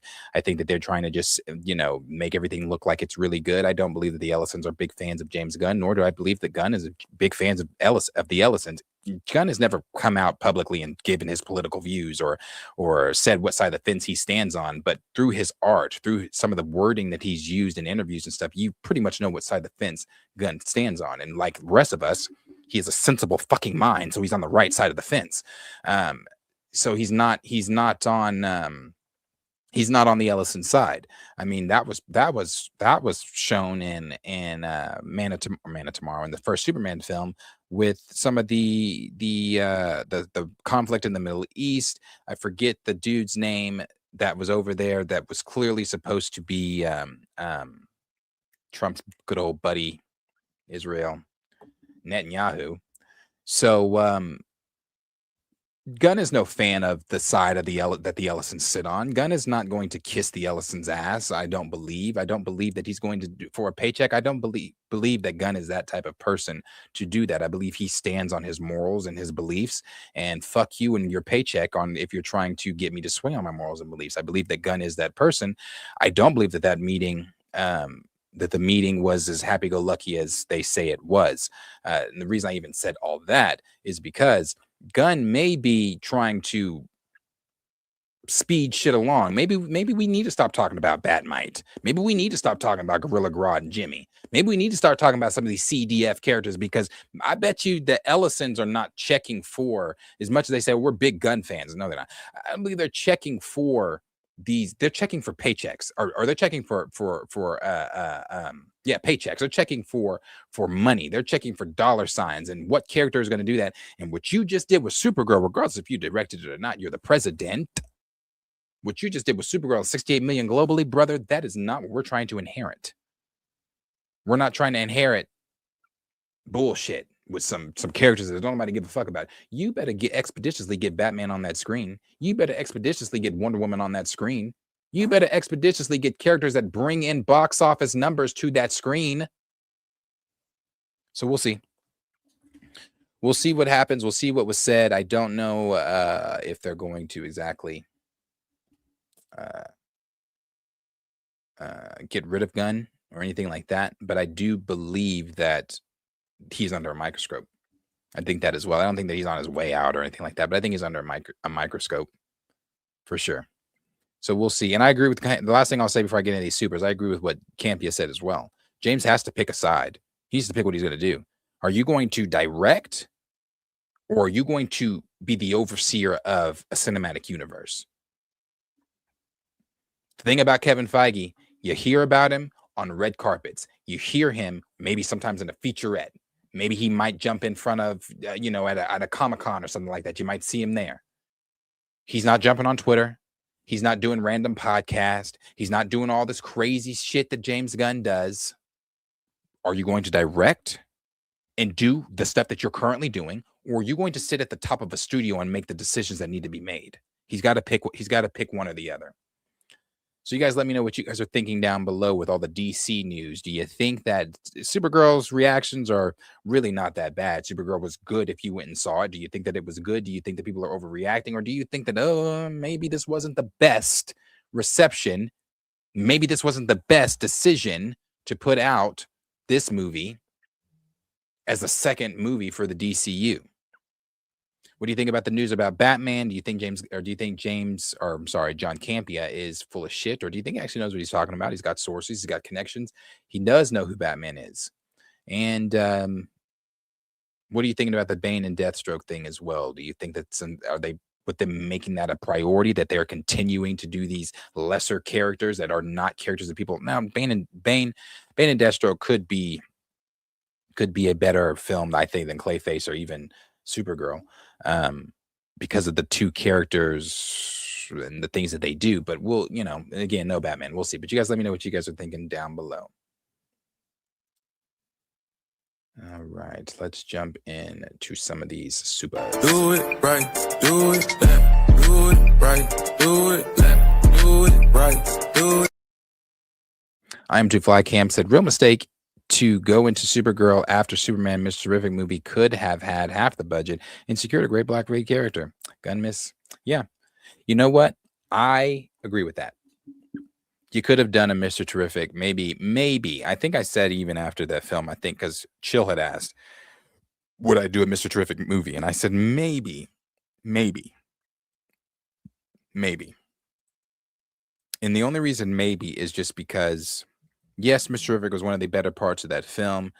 Eddie Gaethetti says that, he has signed a multi-deal contract with them to appear as Mr. Terrific multiple times. Does that relate to a movie? I'm not sure. I think that it would have been a better reception probably than Supergirl. Probably so. I mean, he is a current member of the current DCU Justice League, or there is no Justice League, but he's a member of whatever they are, the Justice Friends or whatever the fuck they are. He's a member of them. So yeah, I agree with you completely. I definitely appreciate that. That's super. Money, you just mad because your ass is old. First thing you do is just pick up the phone. Battery said, I appreciate the super. He said, saw Supergirl 5.5 out of 10. Disappointed. No defense from me. And see, that's a sad thing too. I want DC to succeed. I know Battery wants DC to succeed. He's one that goes back and forth with me on my commentary on the current slate for DC. So it's sad when you have somebody that two people that want it to succeed and somebody that was defending the decisions to have Supergirl be the next film and come out and tell you that he was disappointed by it. 5.5 out of 10. To me, guys, again, it just never made sense. It never made sense. Never made sense to have her be the second outing for DC. The second outing, the girl that came in Supergirl and called Clark a bitch, just never made sense. Never made sense. Let's see, we got another one. Somebody come tip her. She's dancing like a stripper. Arthur said Anna, I know her, Guerrera, must go. Gunn has to focus and realign. Now, hold on. I know you're not talking about the Supergirl writer. I know y'all not talking about the Supergirl writer. Because that is her, isn't it not? How the fuck do you spell her name? Okay. Yeah, that's the Supergirl writer. Now, the only reason I say that is because now, of course, having lived experiences and now seeing, the numbers that Supergirl is doing and things like that, maybe minds have changed. But I thought not maybe last week or, we talk about DC daily, weekly here on the show. Weren't y'all defending Anna?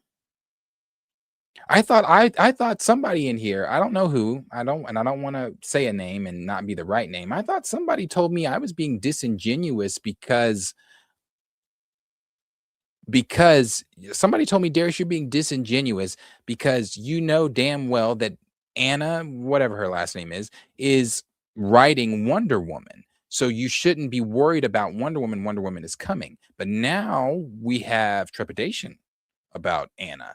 Is the trepidation because Anna delivered a shit film in Supergirl in the writing, and you're worried that now she's possibly going to deliver a shit film in the Teen Titans and a shit film in Wonder Woman? You should be. That's a valid worry. It's a valid concern. Because she wrote Wonder Woman, or because she's writing Wonder Woman and Teen Titans, and she just delivered a shitstorm in Supergirl, what does that mean for Wonder Woman, and what is that going to mean for the Teen Titans? Well, she said just recently that she's really excited that she gets to bring these characters to life and decide how they start or where in the DCU. Yeah. You should be worried. You should be worried. I think it's funny. I think it's funny just because a few weeks ago, some of y'all were telling me that I was overreacting. Darius, you're overreacting because Anna's a good writer, and she's the one writing Supergirl, so she's gonna be writing Wonder Woman. So we have nothing to worry about. And Arthur, I'm not saying you said that.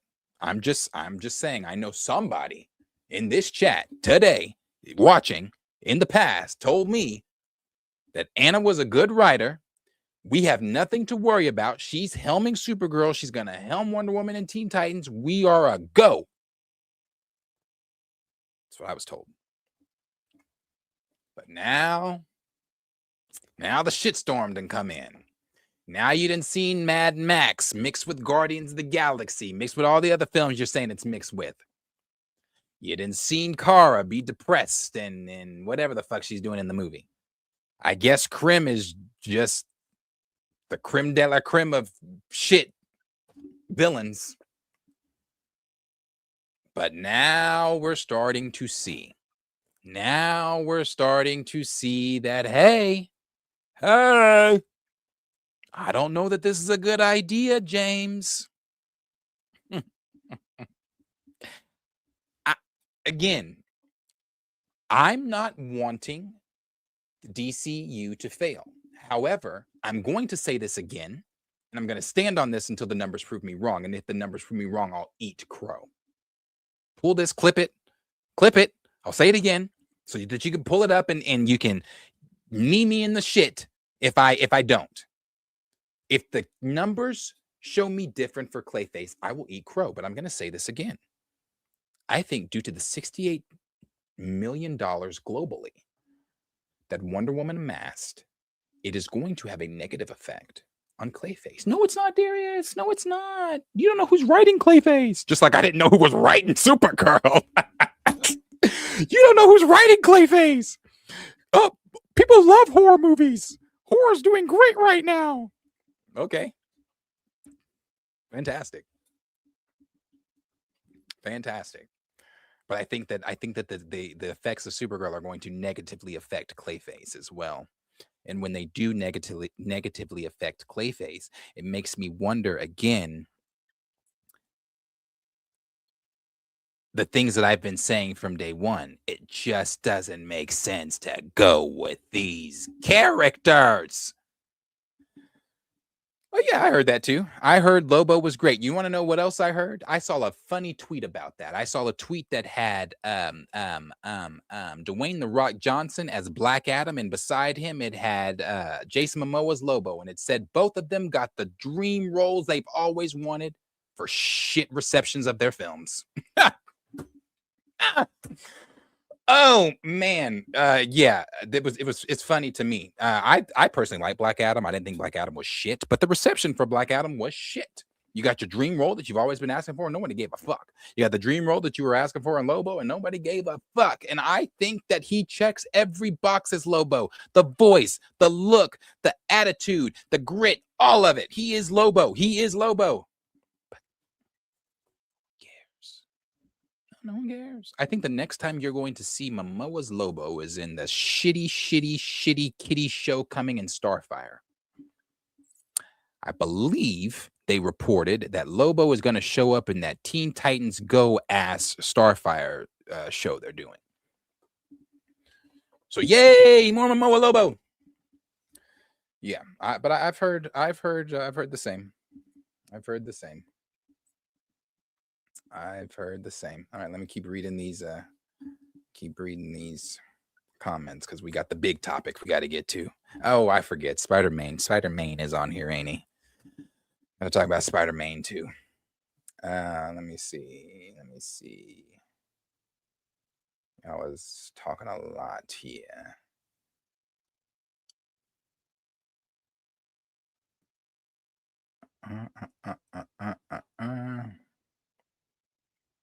I'm trying to figure out where I want to start.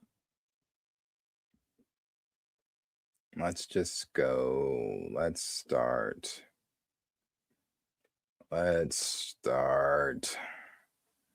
He always having some good combos. Let's start here. Stamina said, "Oh, I agree that they can, only that they should not at this point in time. The multiverse is an escalation of storytelling, not an opening chapter." I don't know if that was to me or...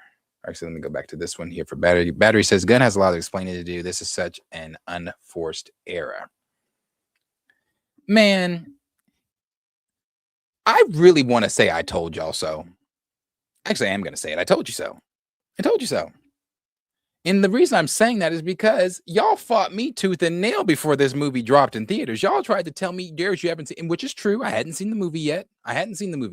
But like I try to tell y'all every time, and no one, the reception, bro, no one was talking about it. There was no one online like talking about Supergirl. No one was talking about it, so the excitement already wasn't there. I peeped that early on. I don't know if everybody else did. I tried to warn everybody, tried to tell you, hey, I don't see the excitement. Y'all told me, hey, shut up. Let Gunn cook. And I said, oh shit, okay, let me let him cook. Maybe the excitement is in the kitchen. It ain't out here in the lobby, but maybe it's in the kitchen. Nope. Nothing. There was no excitement. The marketing was shit because they knew that this movie was shit. The marketing was shit. There was no excitement from anybody. And then it's showing in the numbers. So I tried to tell you and others that were arguing with me before that this was going to be a shit sandwich. I tried to tell you. I tried to tell you. Eugene said, now Superman has a sidekick. Dallas said, Stamina, not talking to me.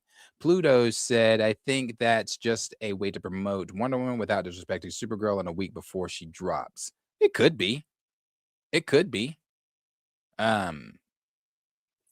Who knows? I really don't give a fuck because I don't care where Supergirl shows up next. I don't give a damn. Stamina said, oh no, sorry. I read that one. Dirty Joker said, I believe Gunn had a plan, but those higher ups said no towards those canceled plans. Which now are we talking about the closet slate he gave us from that closet video he did? We're talking about Waller, Paradise Lost, Swamp Thing, I think, Creature Commandos, and some other stuff. If the higher ups said no to cancel those plans, great. And I don't know if the higher ups are telling him again, expeditiously get A-list characters out there, then good. Antonio Film said, looks like the writer of Supergirl, Anna, has been chosen to write Wonder Woman. This needs rethinking since Supergirl turned out. Yeah, she's writing Teen Titans too, which I would say out of the three of those films that she's writing, Teen Titans would have more of the reception to put asses in the seats. And you want her writing Teen Titans? Okay. Pluto said, I get that as fans talking about to Batman is no problem, but directors, like athletes, have big egos, and the media already trying to turn Reeves and Gunn against each other. Yeah, but we also don't. This is something I hate when people do. We don't know James Gunn, nor do we know Matt Reeves. We read headlines, we read tabloids that are not always right, that are not always, forthcoming in how truthful it may be. But we don't know these people. So therefore, we have zero clue what James Gunn and Matt Reeves' relationship is like in reality. In reality, these two could be best of friends, of work friends. They could be best of friends even outside of work. We have no clue. So just because the media is trying to turn Reeves and things like that, we don't know Gunn's ego. We think we know because of things that Gunn, and that's something I always say too. Just because these celebrities give us glimpses into their personalities and lives online, never make the mistake that we know these people. We don't know these people. It's like when I was watching Josh the other day on his show, Josh of the Dinner Nerds, and he said,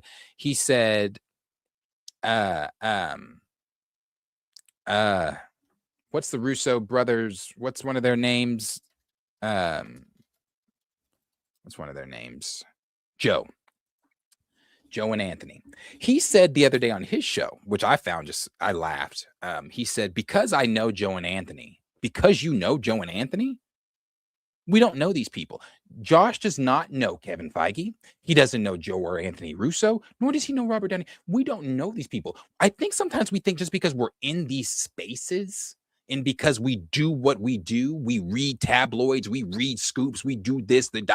with that we know these. We don't know these people. Never make the mistake in thinking that you know these people. We don't. So I don't know what Gunn's ego is. I don't know what Matt Reeves' ego is. They could, their egos could be one and the same. They could be two peas in the pod. They could, again, like I said, be best of fucking friends. So I can't say that two Batmans would be bad or be whatever because they have big egos or whatever. Can't say it just because I don't know them. I don't know these people. Blue said, what's up, Darius? What's up, Blue? Appreciate you being here. Arthur said, do not let this Anna lady touch Wonder Woman or Titans. Oh, man. We're starting to see. We're smelling what Darius was saying for weeks. Arthur said, you see Supergirl? Asking Blue. Wolverine said, Anna has to be fired immediately. Get a new writer.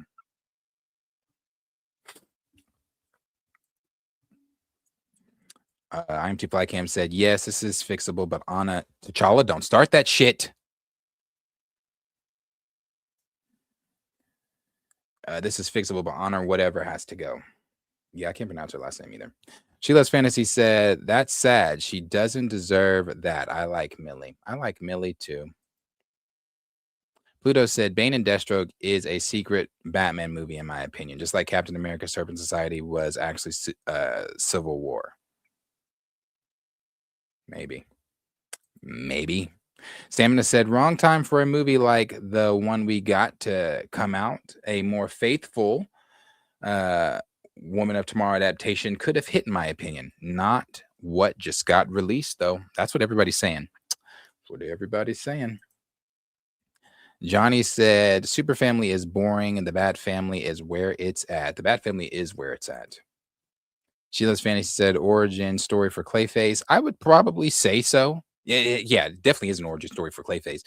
So I'm assuming we talked about this kind of last night on Dre and Blue's show, Blurred with Fear. I think that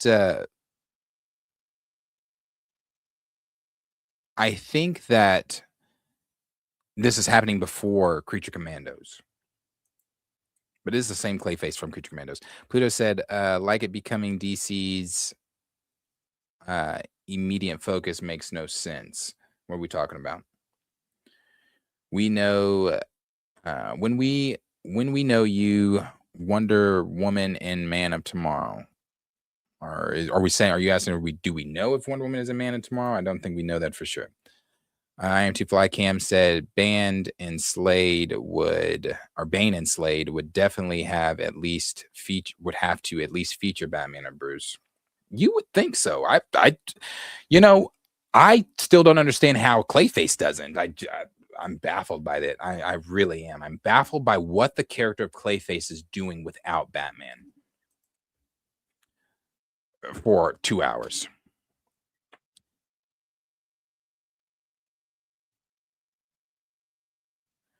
Antonio Film said lower box office than Morbius is very bad. Morbius is laughing stock. DC needs to move away from Anna, and Gunn needs to actually do what he brags on getting scripts right. Yep, that's another thing too. We're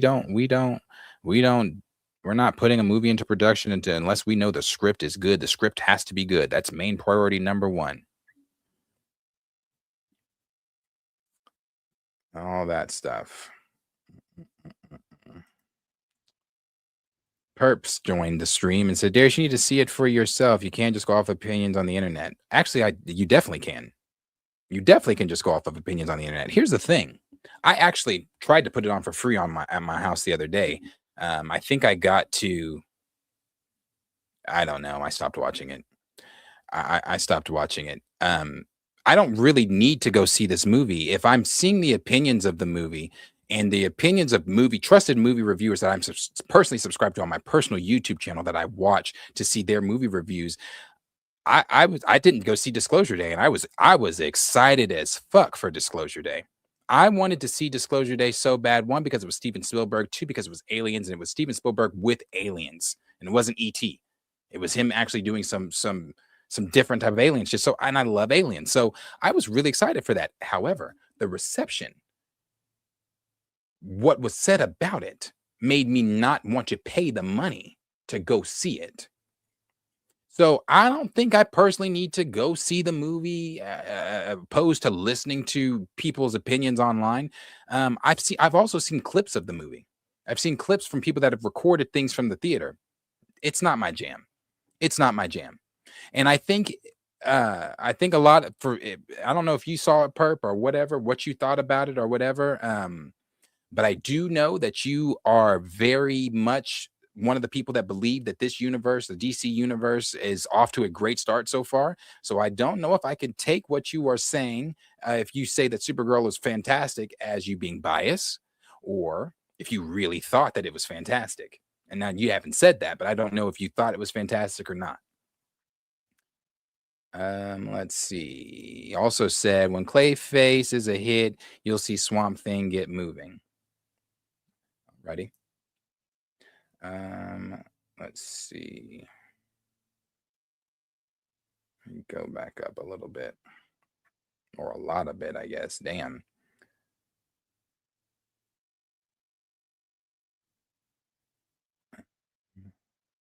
Okay.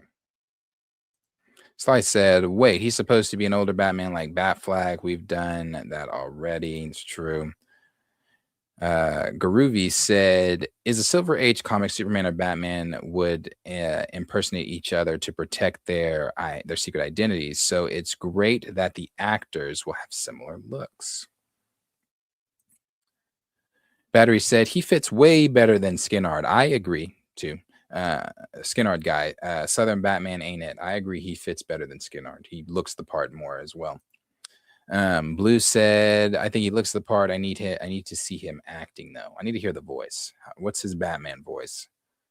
Lauren said Millie was only in one popular show before Supergirl. Yep, and that would be as Rhaenyra. Pluto said he's a solid actor and he was in the final 3 casting for Superman against David. Oh, was he? James Swally said, hey, I got a better role. You can be Superman, but what if we give you Bat? What if he give you the Bat? Dan said, I was on board with Adriana as Diana for a minute, but that Eve, another name, all these foreigners, casting is winning me over. Not going to lie. I have seen hers as well. I can't pronounce her last name either. I'm not going to butcher it, but I have seen hers as well, and I like it. Dirty Joker said, perhaps they'll do a Teen Titans with Dick and Kara after they, y'all got to put Grayson, with Dick Grayson and Kara after they get in the Justice League right. Maybe.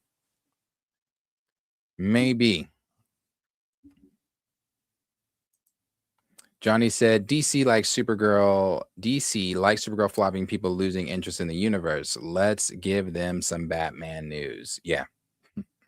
Yeah. Scroll here. Stamina said, I'll take someone like Odessa Azon, Sydney Chandler, or even Anna, another one, for Zatanna. That sort of look. Have they talked about Zatanna at all?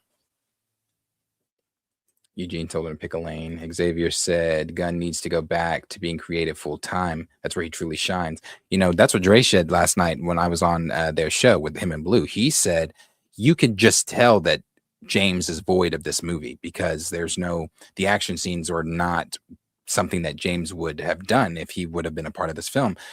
But I thought James, I thought he looked over everything. I thought that's what he said. I look over everything before it goes to this and goes to that and blah, blah, blah. So did he look over this and thought that it was great? Gray said exactly. Expeditiously is the word of the day regarding the big 3 of the DC. Yes. Battery said a low budget Mr. T could have hit the spot. Black audience haven't had a hero on the big screen in a minute. Very true. Tala said UK government says it may change Paramount's 110 billion takeover of Warner Brothers Discovery. Yeah, because they don't. Yeah, I have seen that out there too. It's not official that Warner Brothers and Discovery is actually even. I'm sorry, that Paramount is even getting Warner Brothers right now. Dan the Man says Supergirl was giving the Marvels and Madam Web energy from a mile away. Not surprised at the numbers. The budget never made sense. Let's see. Scroll down here. Arthur said, I don't want to panic, but she has no experience. She's got me nervous as fuck. You should be. Pluto said, just like Andy isn't directing Batman, Anna isn't writing either of those, or at the very least, she's just turning in a first draft of Wonder Woman and we'll take it from here. Wait, you don't wait. Are you saying that she's not? Wait, I don't know what you're saying. Are you saying she's just like a writer in name and she's just going to turn in a draft and then they're going to be like, okay, thanks for the draft, we'll take it from here? Because if so, somebody should tell her that. Somebody should tell her that because she's the one that I don't even think I saved it. So I'm not even going to try to look for it in my bookmarks. She's the one that gave that quote recently that says she's excited to get to bring these characters to life. She can't believe that she gets to write the script for these amazing characters. So somebody should tell her that if it's that, if you're just a writer in name and which is so disrespectful. I would cuss everybody. I would cuss you up and down. I'd put so much shit on you. I'd cuss you up and down if you told me we want you to write a Wonder Woman script, but you're only writer in name. And once you turn in the draft, we might pick some shit from your draft. Otherwise, we're just going to rewrite the whole thing. Not only are you wasting my time, but you're disrespecting my talent. That's crazy. I'd cuss them up and down. Arthur said, I wanted to believe in Anna, but maybe she needs more practice with smaller stakes. Supergirl was 6.10 average.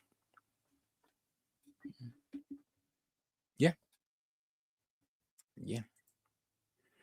Stamina said, Anna got the gig because she did a good job already writing Supergirl movie back when Sasha Calle was going to get her own solo joint. She was a Walter Hamada era placement. I bet she ain't going nowhere. Andre said, bring the big guns already. Please bring the big guns. Tala said, Clayface will only do better because it's during Halloween. Hey, man, I'm telling y'all, I don't think so. I wonder what other horror movies are going to be coming out around that time as well, because we also have to think if there are other big horror movies coming around that time, they would be competing with those horror movies. What's to say an obsession type horror film doesn't come out around that time? Isn't Obsession about to cross Sinners as like the highest grossing original screenplay or something like that? I think it's like the highest grossing horror film of the year. So what's to say an Obsession, an actual original horror film that's not, you're not taking a character with a protagonist who only makes that character better. You're taking the protagonist out of that character story and you're only doing him in some type of horror film aspect or whatever. Who's to say that an Obsession doesn't come out around that time that just completely takes all attention, if any attention is already on Clayface, away from Clayface? Because everybody keeps telling me Clayface is going to be this massive hit because it's in Halloween, because of who's writing it. But I keep going back to the same thing. The main character of the movie. I'm not saying a horror film with that writer. I'm not saying a horror film around Halloween obviously wouldn't do numbers. I'm just simply pointing to the character. The character of Clayface without Batman as his protagonist. What the fuck could I be doing for an hour and a half to 2 hours with this character in a horror film setting without Batman? And I'm not being facetious. I truly am racking my brain trying to figure out what the fuck could I possibly be doing with Clayface without Batman? I don't know. I do not know.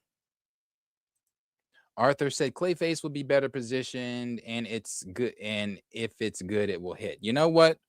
Y'all said the kind of the same stuff about Supergirl. Supergirl's gonna do good. Supergirl has Millie Alcott. People like Millie Alcott. Darius, he is cooking. Supergirl had a great comic, therefore it's gonna have a good movie. Supergirl, whatever else y'all were telling me about Supergirl, just for y'all to change y'all's tunes today on Supergirl. So again, I get the hope. But I guess I could understand the hope if the numbers, if it kind of wasn't. As you guys know, I'm a very realistic individual. I'm very pragmatic. I look at things as they are. I don't so much view my lens of the world isn't viewed in hope. Personally, my lens of the world is viewed in things that are pragmatic, things that I'm actually seeing, and things that are real. And what I'm looking at pragmatically, I'm looking at real numbers for Supergirl that I think are going to have a real effect on Clayface, because again, what are we doing with this character without the character's main protagonist in a horror film setting? But again, yeah, these are the same positions y'all set in for Supergirl. So I'm sure, what is this? About to be July, August, September, October. So in 3 months, 4 months, we'll see if you're still sitting in that same seat. We'll see. Clayface, also horror. It can be a hit or miss. Stamina said the bar is clear for Clayface. It's marketing lower. Pluto said, I don't think Supergirl will only cause Clayface on social media. I don't think Supergirl will only cause Clayface on social media was getting just as much buzz as Man of Tomorrow and Batman 2.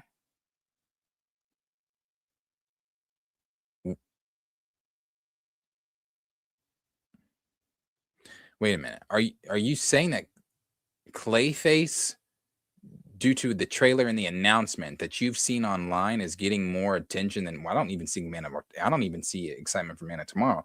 I see more excitement for Batman 2. Is getting as much buzz as the Batman 2? I don't believe that. I don't believe that at all. And maybe your algorithm could be different from mine. I don't know, but from what I've seen, and I am chronically online when it comes to news and stuff, because I try to make sure I have things bookmarked for the show that I'm going to talk about. Trust me, brother. If Clayface was being talked about, I'd be like, oh, people are actually talking about Clayface. I might be wrong here. I want to let you guys know something. I will never hesitate to come on here and be wrong. That doesn't bother me being wrong. I will never hesitate coming on here and being wrong.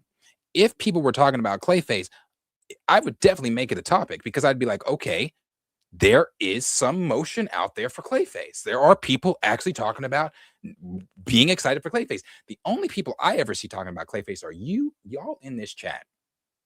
I'm not being funny. I don't ever see anybody talk about Clayface. I don't. I haven't seen Clayface talked about by public people on Twitter since the trailer. I haven't seen anybody saying, hey, countdown to Clayface, 3 months to Clayface, however many days to Clayface. I've not seen that. I saw the actor did they did some type of, was it a magazine cover, or they did something with the actor, but even with that, no one was talking about it. So I don't, we must be in different spaces. Gray said they better bring on DC Wonder Woman and Batman at Comic-Con this July. Jabari said Lobo was not great, mediocre at best. Dan the Man said Black Adam is what got us here. Battery said, come on, Darius, let's not compare Clayface $40 million budget. I said nothing about the budget, guys. I'm saying nothing about the budget. I guess you're saying that because I said that it'll probably do same numbers. So you're right on that. So let me rephrase what I'm saying then. I guess maybe not numbers. I guess it will get the same reception. It's going to get the same reception as Clayface or as Supergirl, and it's going to get the same attention as Supergirl, as in meaning no one's going to give a fuck. I guess that's what I should have said instead of saying numbers, because obviously it'll do more than $68 million globally because of its $48 million budget. Obviously, yes, math is math. So I guess I should say its reception, what people are going to overall think of Clayface, I don't think is going to be the reception that people are wanting. There we go. I don't think that Clayface is going to get the glowing reviews and get the repeat views and get the stampede of people going to get their tickets for Clayface. I don't. That's what I should have said. Numbers wise, budget wise, because it's a $48 million budget, probably will clear it just fine. I do not. Yeah, it's the reception I'm talking about. Stamina said Black Adam is worse than Supergirl. Battery said Black Adam was ass. He loves fantasy. Said I did not like. Damn, y'all don't like Black Adam. I don't like Black Adam. Black Adam isn't what got us here. Cutting 30 minutes from Batman vs Superman got us here. Justice League got us here. Jabari said, rather an animated Momoa Lobo than a live action one. I would prefer him, and I can't say because I haven't seen him live action yet. I like Momoa. I like Lobo.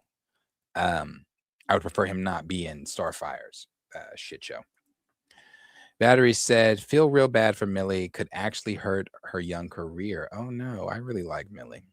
Samina said, Darius, people are arguing with you. Believe in which is what is WOT? So we're talking from a point of faith. People arguing with you. Believe in Woman of Tomorrow. Is that what believe in Woman of Tomorrow? Hey, that's fine. Believe in it. Believe in it. The numbers don't believe in it, but believe in it.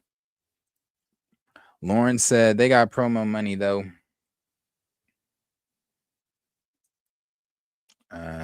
Perp said when Clayface. Oh yeah, I read that one. Talus said we went from chapter 1 Gods and Monsters to Superman Family Saga. That should tell you everything. That's true. They ain't seen no gods, no damn monsters. I guess if you watch Creature Commandos, you saw monsters, but I'm not. Got into my head. I'm not. Dom said, Darius, you saw the report that they fast tracking the Deathstroke and Bane movie. I did. Imagine Marvel giving us a Sandman and Green Goblin before we see Spidey. Man, it just doesn't make sense. It doesn't make sense. Let's throw Bane and Deathstroke out here, but hey, Batman and what they'll probably do is like put the bat signal in the sky at the end of the movie to let you know, hey, just so you know, he's here. He's here. So get your panties out your ass. He's here. The John's just delusional. Lauren said, even if you met them at an event, you meet their you met their mask. Exactly. That's why I said you don't know. We don't know these celebrities. That's why when people be like, oh, I know they wouldn't do that. You don't fucking know they wouldn't do that. You don't know they wouldn't do that. Me and Chill used to argue about that all the time. When Chill would be like, oh, I know. I think we argued about Mandalorian and Grogu one time. He said something that he knew James Favreau would, something like that. I'm like, bro, no. No, James Favreau. We have no clue. You cannot say what these people will or will not do. You don't know these people. Stamina said parasocial tendencies are a pandemic all of their own. Yeah. I can agree. Let's see. I saw Supergirl recently and I thought it was okay, but all intro movies for the heroes and some villains are a baseline for the characters' introductions. Yeah. Chi-Town said I was absolutely sick listening to Black Panther Den of Nerds video yesterday. Oh man, just wait till we get there. Wait till we get on Black Panther. Don't worry, folks. The Jimmy Olsen show's coming soon. That's going to get us out the water. Oh, man, that Jimmy show is the one. D. Stizzle said, you know it's rough when Stamina brings up lack of comic accuracy. Perp said, I went 2 different show times and both crowds clapped. Are we talking about Supergirl? Well, they need to clap a little harder because $68 million globally is some shit. Don't worry, the great and A-lister Clayface will save the DCU. Don't worry, it's coming. Wolverine said the movie was horrible, Darius. Anyone saying it was good is lying to you, brother. Just like He-Man, it flopped. I believe it. Oh, I believe it, Wolverine. I believe it. You don't have to tell me that the people that telling me Supergirl is good are lying. I already know it's not. Obviously, it's a matter of perception and what you like and what you don't like. But I already know that the movie's not. $68 million globally is telling me it's not. I know it's not. The reception from people that they are saying is not. I know it's not. Thor, shut up. Do more research said. Also, Darius, you saw how James got community noted on Twitter. He LARPs like he's the ultimate comic guy, though. Yeah, I did see that. I did see that. No, I'm not telling you not to like Supergirl. I just said I know it's not good. You can like, bro, I told y'all, I'm not rooting for Supergirl to fail. I just knew the writing was on the wall and it was going to fail. Go see Supergirl 20 times. Go see it 120 times. Go see it 20,000 times. I don't care if you like Supergirl. Just like I didn't care if y'all liked Wonder Man. I don't care. I don't care. It's not pushing me toward what I'm looking for, but if you loved it, watch it. If you like Supergirl, go see it more.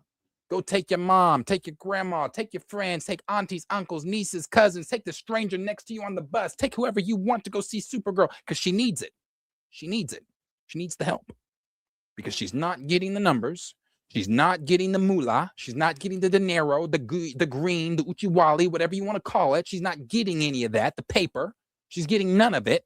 So yeah, take a horde of people. I don't care how many people go. Go see the movie. Go see the movie. Proposal said, I just think if you're going to talk about movies, you should watch them. That's very important. Yeah, but as I've said many times, I'm not your average YouTuber. I'm not gonna go. I'm not wasting my time. That's my thing. Let me preference this.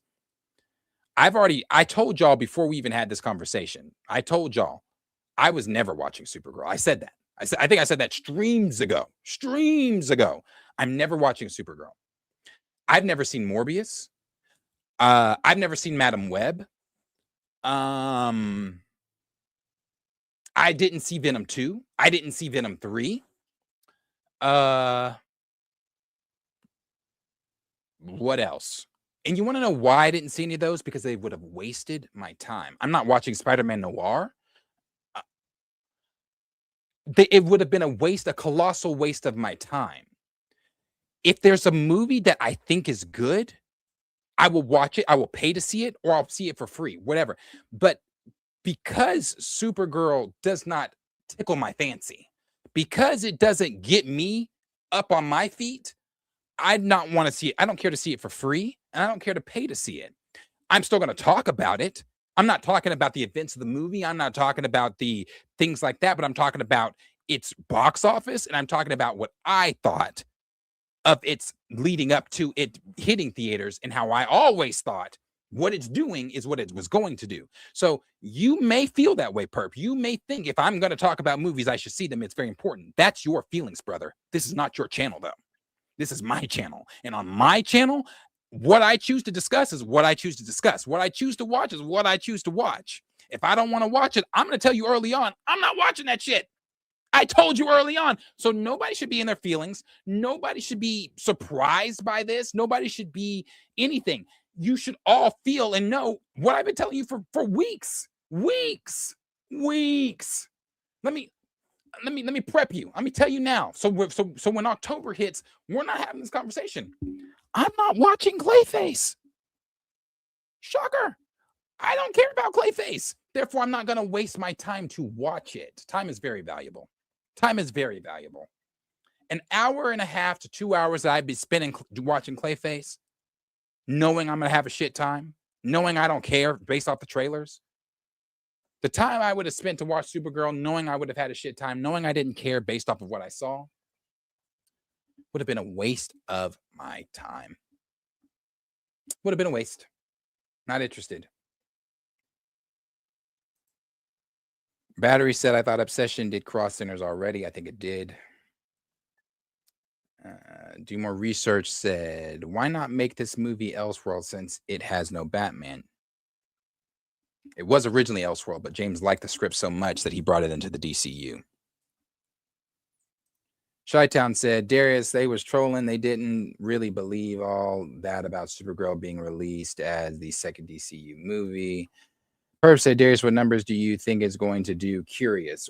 Am I talking about Clayface? I have no idea. I have no idea what numbers I think Clayface is going to do. No clue.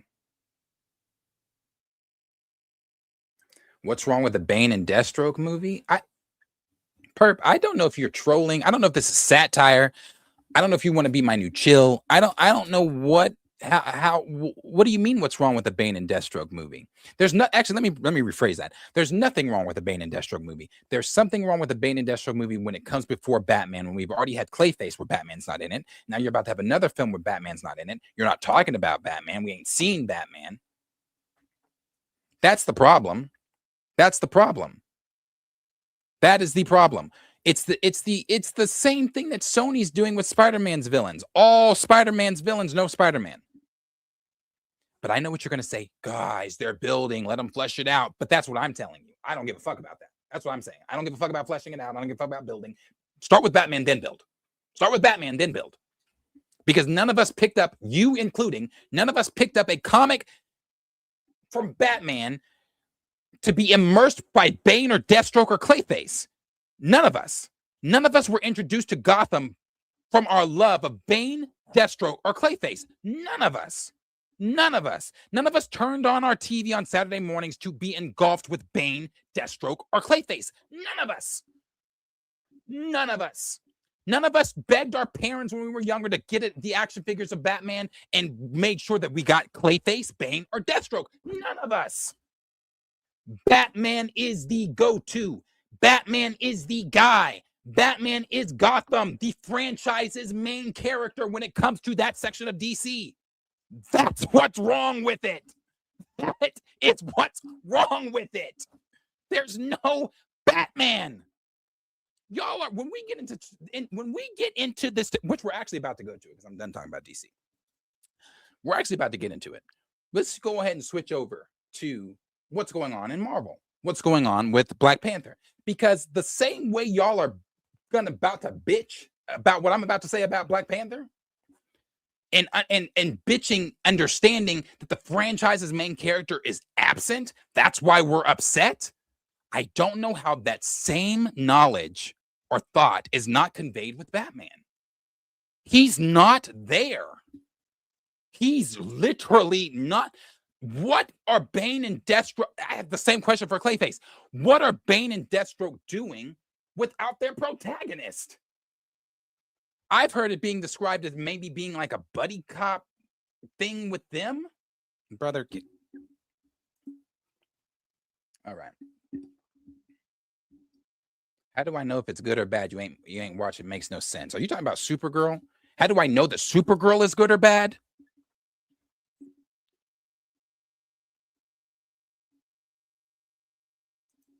That's Perp. Okay, so let me break it down because you're irritating me. Now you're irritating me. So let me break it down. I have said this so many times. I don't care if Spider-Man Noir is good. I don't care. Just like all of you keep telling me Creature Commandos is good. The fucks I could give less on. I don't care. I've said this. I'm only going to say it. I'm going to give the short version. If this were, regardless, I know this is a completely different company. If this were after Endgame, my tolerance, my appetite for bullshit was higher. Around that time, I was accepting of so many shows. I was accepting, I wanted them all. I wanted everything. When that was around the time that Sony was still even talking about doing all these villain films, I was excited. I was like, bro, yes. A Morbius film, because at that time they were talking about building the Sinister Six. I was like, oh, that's so dope. That's so dope. Let's do it. Let's build. Let's flesh all this stuff out. Okay, Spider-Man's not in it. I don't like it, but okay, that's cool. Let's build. Let's do it. Go back and watch any of my stuff from the time I started YouTube, because it was around that time.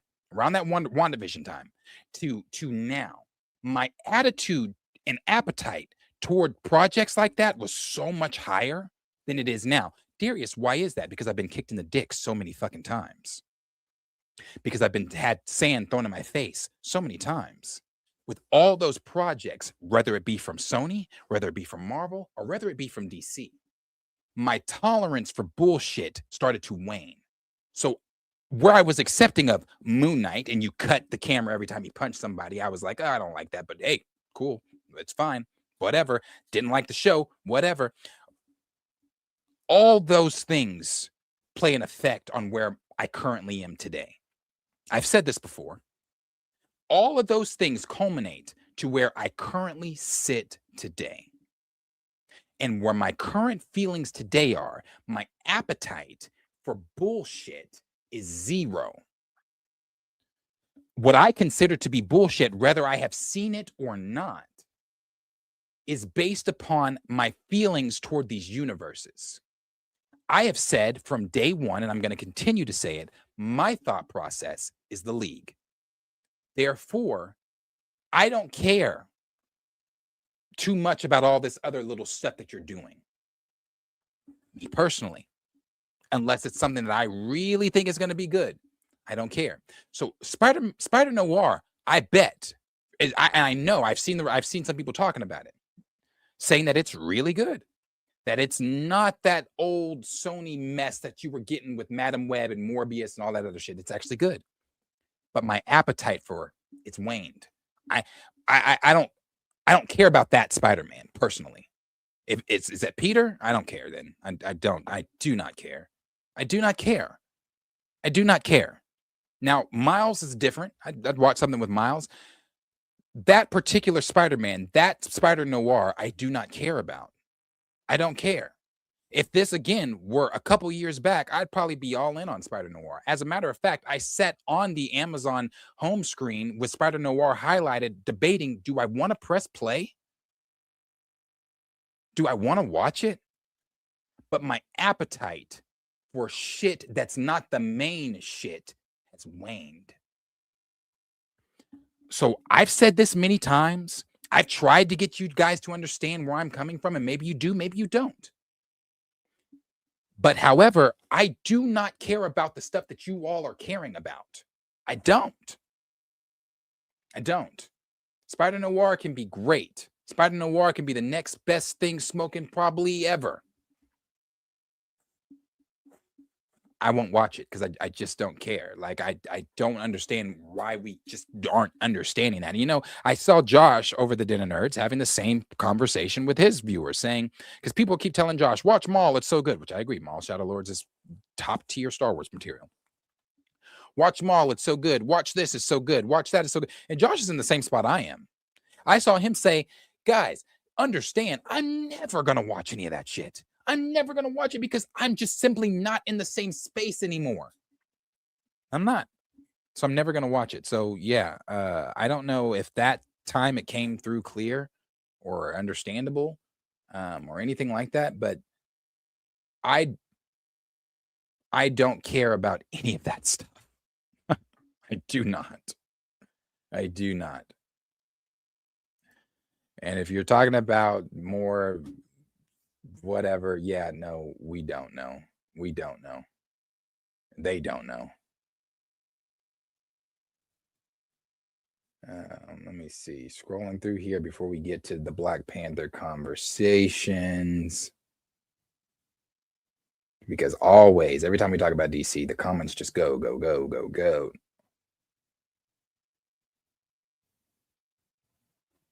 It says Noir does something clever that still leaves room for him to be Peter.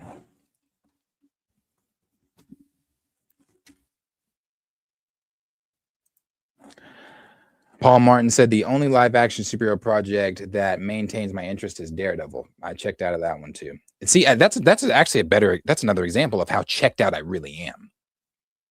I love Daredevil. I tried to give Marvel a chance. I did. I tried to give them the benefit of the doubt. I watched the first season of Daredevil, and I know the second season, as people have said, it's ranted and raved about it. It's better, but I believe that still didn't even charge the second season. Though I couldn't, I wasn't into it. I tried. And I wanted to be, because I was like, fuck, that trailer. The trailers were good. It was actually, the tone and everything that people were asking for. But again, I think what we saw with Daredevil is the place where the casual viewers are sitting where I'm sitting. Around after Endgame, that would have hit. That would have hit. But because you've lost the trust of the audience, because you've shit where you eat, where you sleep, people have gotten up and moved. People do not care anymore. Daredevil was exactly what the audience asked for. Exactly what the audience asked for. It was the tone. You got Daredevil back. They even rewrote the script, tore it all down, redid it all to give fans exactly what they wanted, and people still didn't show up. Why? Because we are not in the same fucking place that we were in 5 to 6 years ago. We're just not. Now, if you are still in that spot and you are consuming every bit of everything that is happening, you're better than me. I'm simply not in that space. I'm not. I am simply not in that space. I'm watching Love Island every Sunday or every night. I'd rather watch Love Island every night than tune into whatever the fuck they got going on. No. Oh, you're not wrong. You are not wrong. I say that every day. Every time I talk about Star Wars. Supergirl may be bad. It ain't as bad as Star Wars. It ain't as bad as Star Wars.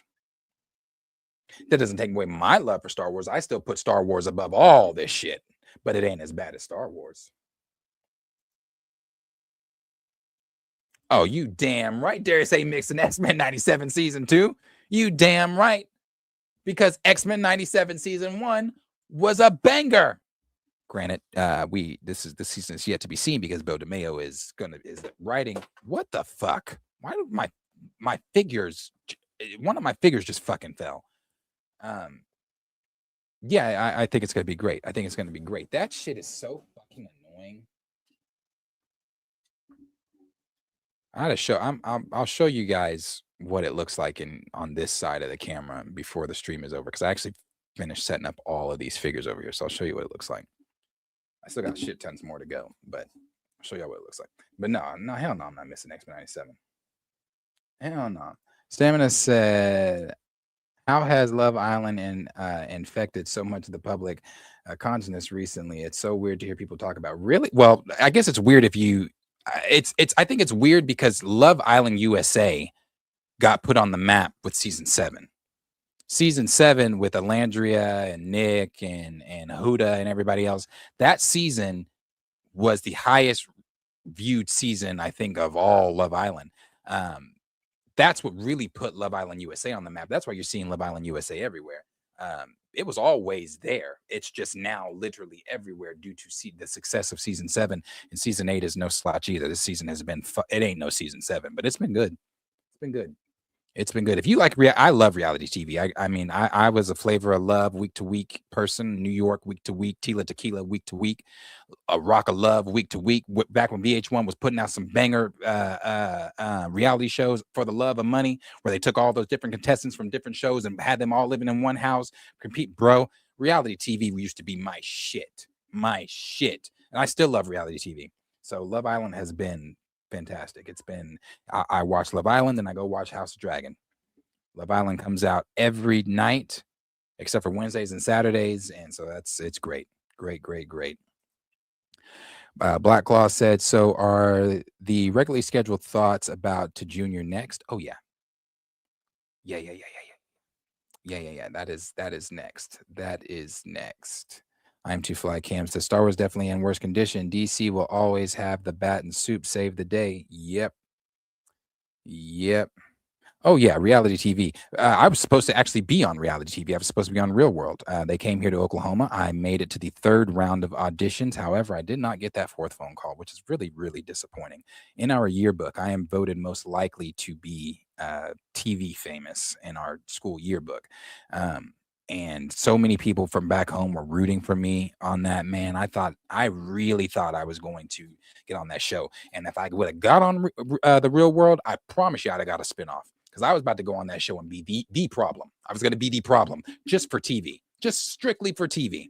I was going to pull a I Love New York and get my own brother. Yeah. Oh no, I wanted to. If Darius sold his soul, he wouldn't be sitting here today. I wish I did. I wouldn't be worrying about this fucking electric bill. I wish I did. Hell yeah.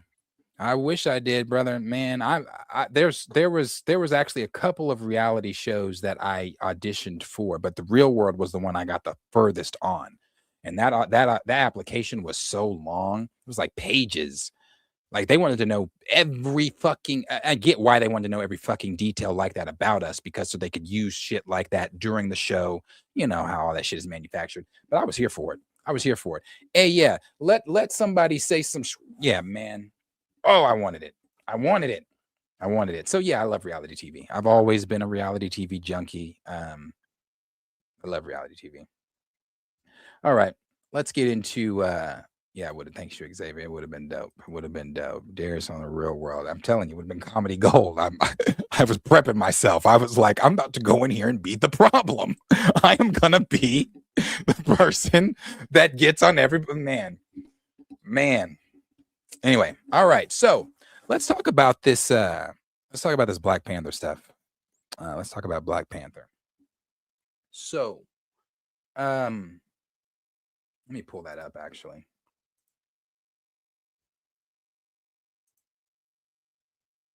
I actually want to go to the Cosmic Circus first, because I think it was right off the bat here he was asked about Black Panther. Yeah, here it is. All right. So, we got some new reports here coming from Alex over the Cosmic Circus. Alex over the Cosmic Circus is one of the very reliable scoopers that does a very good job. Alex is one of the ones that gets a lot of the things that we see go on throughout the Marvel Cinematic Universe very much correct. Not sure who his sources are. Shit, he might work for Marvel himself and just putting shit out. I don't know. But Alex does a very good job at what he does. And as of recently, he did another Q&A where he was asked about Black Panther, the future of the franchise, the future of T'Challa, and what that's going to mean moving forward in Black Panther 3, which is supposedly coming in 2028. They are supposed to go into pre-production, I believe, at the end of this summer or something like that. They were talked about. Don't quote me on that. I believe that's something that was discussed, or it's supposed to be after Secret Wars or something like that. But they're going to go into pre-production soon and start talking about that and doing all that kind of stuff. So with that coming on the horizon, Black Panther 3 being one of the next slated films, not official from Marvel, I don't believe, but we all believe that it's one of the next slated films for Marvel Studios. Alex has done that Q&A over it, and this is what he has had to say. So Black Panther 3 is the topic here, and this person asked him, they said for the supernatural side, there's some stuff like Blade and Moon Knight, but what supernatural projects can we expect to see after Doomsday? Where Alex said Black Panther 3 is at the top of the list. Somebody said, hey, Alex, thanks again for doing these. Super cool for you. I assume when you say they're looking for the next Black Panther, you're referring to T'Challa Jr. In that case, what kind of role could he have going forward in relation to Shuri? It says not. Then it says, Alex said, drop the junior. It's T'Challa the second, and he'll just be called T'Challa moving forward. In relation to Shuri, it is far too early to tell, but a few details have been told about Black Panther 3 involving the coming of age story, with a heavy emphasis on legacy and what it means for T'Challa to inherit the title of Black Panther. There's also been some talk about Nakia not wanting T'Challa to be the Black Panther and inherit the throne. Lastly, there are some other interesting things I can't really disclose yet, but there are several themes that Ryan Coogler wants to incorporate in the next installment, including supernatural connections to the ancestral planes and mutants, not just Namor. Now, when I saw this all on Twitter, I'll go back to that. I'll go back to the Twitter one. When I saw all this on Twitter, I thought, and actually, I'm just gonna go. Let's just go on into it all. This is not something I relish in. This is not something I'm sitting back, twirling my hands together, evil mustache villain. This is not something I relish in. I don't relish in this. And this is, again, not official from Marvel Studios. This is coming from Alex, but Alex is a very credible scooper. But when I say this is not something I relish in, because I tried to warn everybody of the coming darkness. I tried to warn everybody and put everybody in position before you sat down in the theater. And granted, you haven't sat down yet, but some of you may still think that I'm wrong. And I would like to be. I pray I am. But when I hear these reports from Alex, again, who is a very credible scooper, nothing official from Marvel Studios, so grain of salt. But when I hear this report from Alex, it is exactly what I have been saying since I had the epiphany I had and changed my tune. I know a lot of you don't like the tune that I've been singing, but since I changed that tune, when it was Corey and I, when she was one of my co-hosts, I think we got a question about T'Challa. And I remember I said then, I hate to be the bearer of bad news. It is still recast T'Challa. That hashtag still is going to be seen on my channel. I'm still going to promote it here. I'm still going to say all those things. But I fear that he's not getting recast. I think I said that. It's been 2 years now, maybe. I said that a long time ago. That video is actually, let's do this too. I want to show this.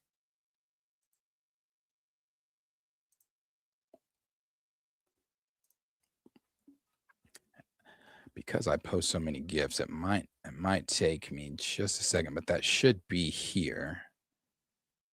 Actually, you know what I can do? Sorry. I can do this. But I wanted to show what I said about that all that time ago.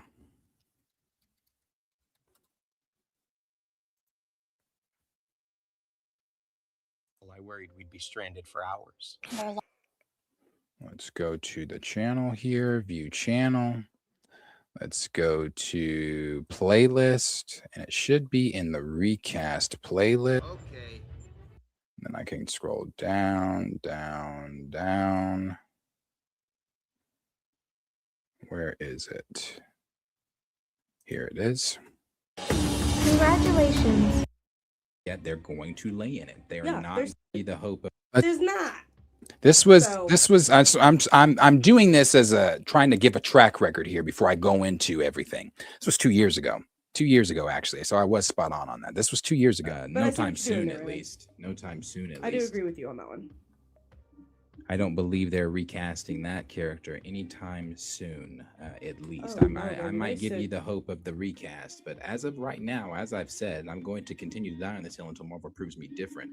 I would love to be proven wrong. They've made I've said this, they've dug their, yet they're going to lay in it. They're not going to, 10 toes down. They're not going to divert the story that they diverted to tell in the first place. They were going to tell one story, they diverted to tell that story. They're not then going to divert again to tell another story. They are not going to go find another person to come in and play the 616 T'Challa. Now, I've already said this. You may get a T'Challa in Secret Wars. You might get a variant of T'Challa. But even then, I don't know that you get that variant of T'Challa because your Black Panther-esque being is supposed to be Shuri. That's who it's going to be. That kid, that bastard that's running around, he may be there. I don't know. I mean, I don't know. I feel like maybe I but it ain't misinterpreted T'Challa. this. Maybe I misinterpreted towards the end of the movie, but it seemed like she gave that mantle of T'Challa to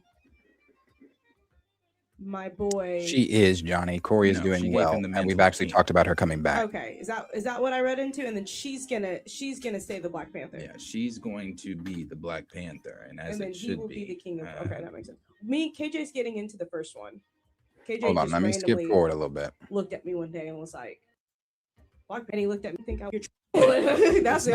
If you want to see, pragmatic and logic. I look at things as they are. That's just not. you know, I guess. All right, here's this part right here. I mean, again, I want to be wrong. I really do, but I'm a very pragmatic and logic. I look at things as they are. I don't. No, but you're making sense. I mean, I just think don't see them doing. They have the opportunity to bring in a T'Challa if they want to, but like you said, I agree with you. They are standing 10 toes down in that decision that they made, and I think they're sticking with Shuri until we get T'Challa, and then that's it. I would even be more. I would be shocked if we got a different. I mean, my thing T'Challa. is this: you have to look at it this way, and I really didn't even want to have a T'Challa conversation, but you have to look at it this way. I'm launching my website, but I need the right name. I guess I'm getting paid Purchase for that. what's available on Wix. We somewhat, if we're to believe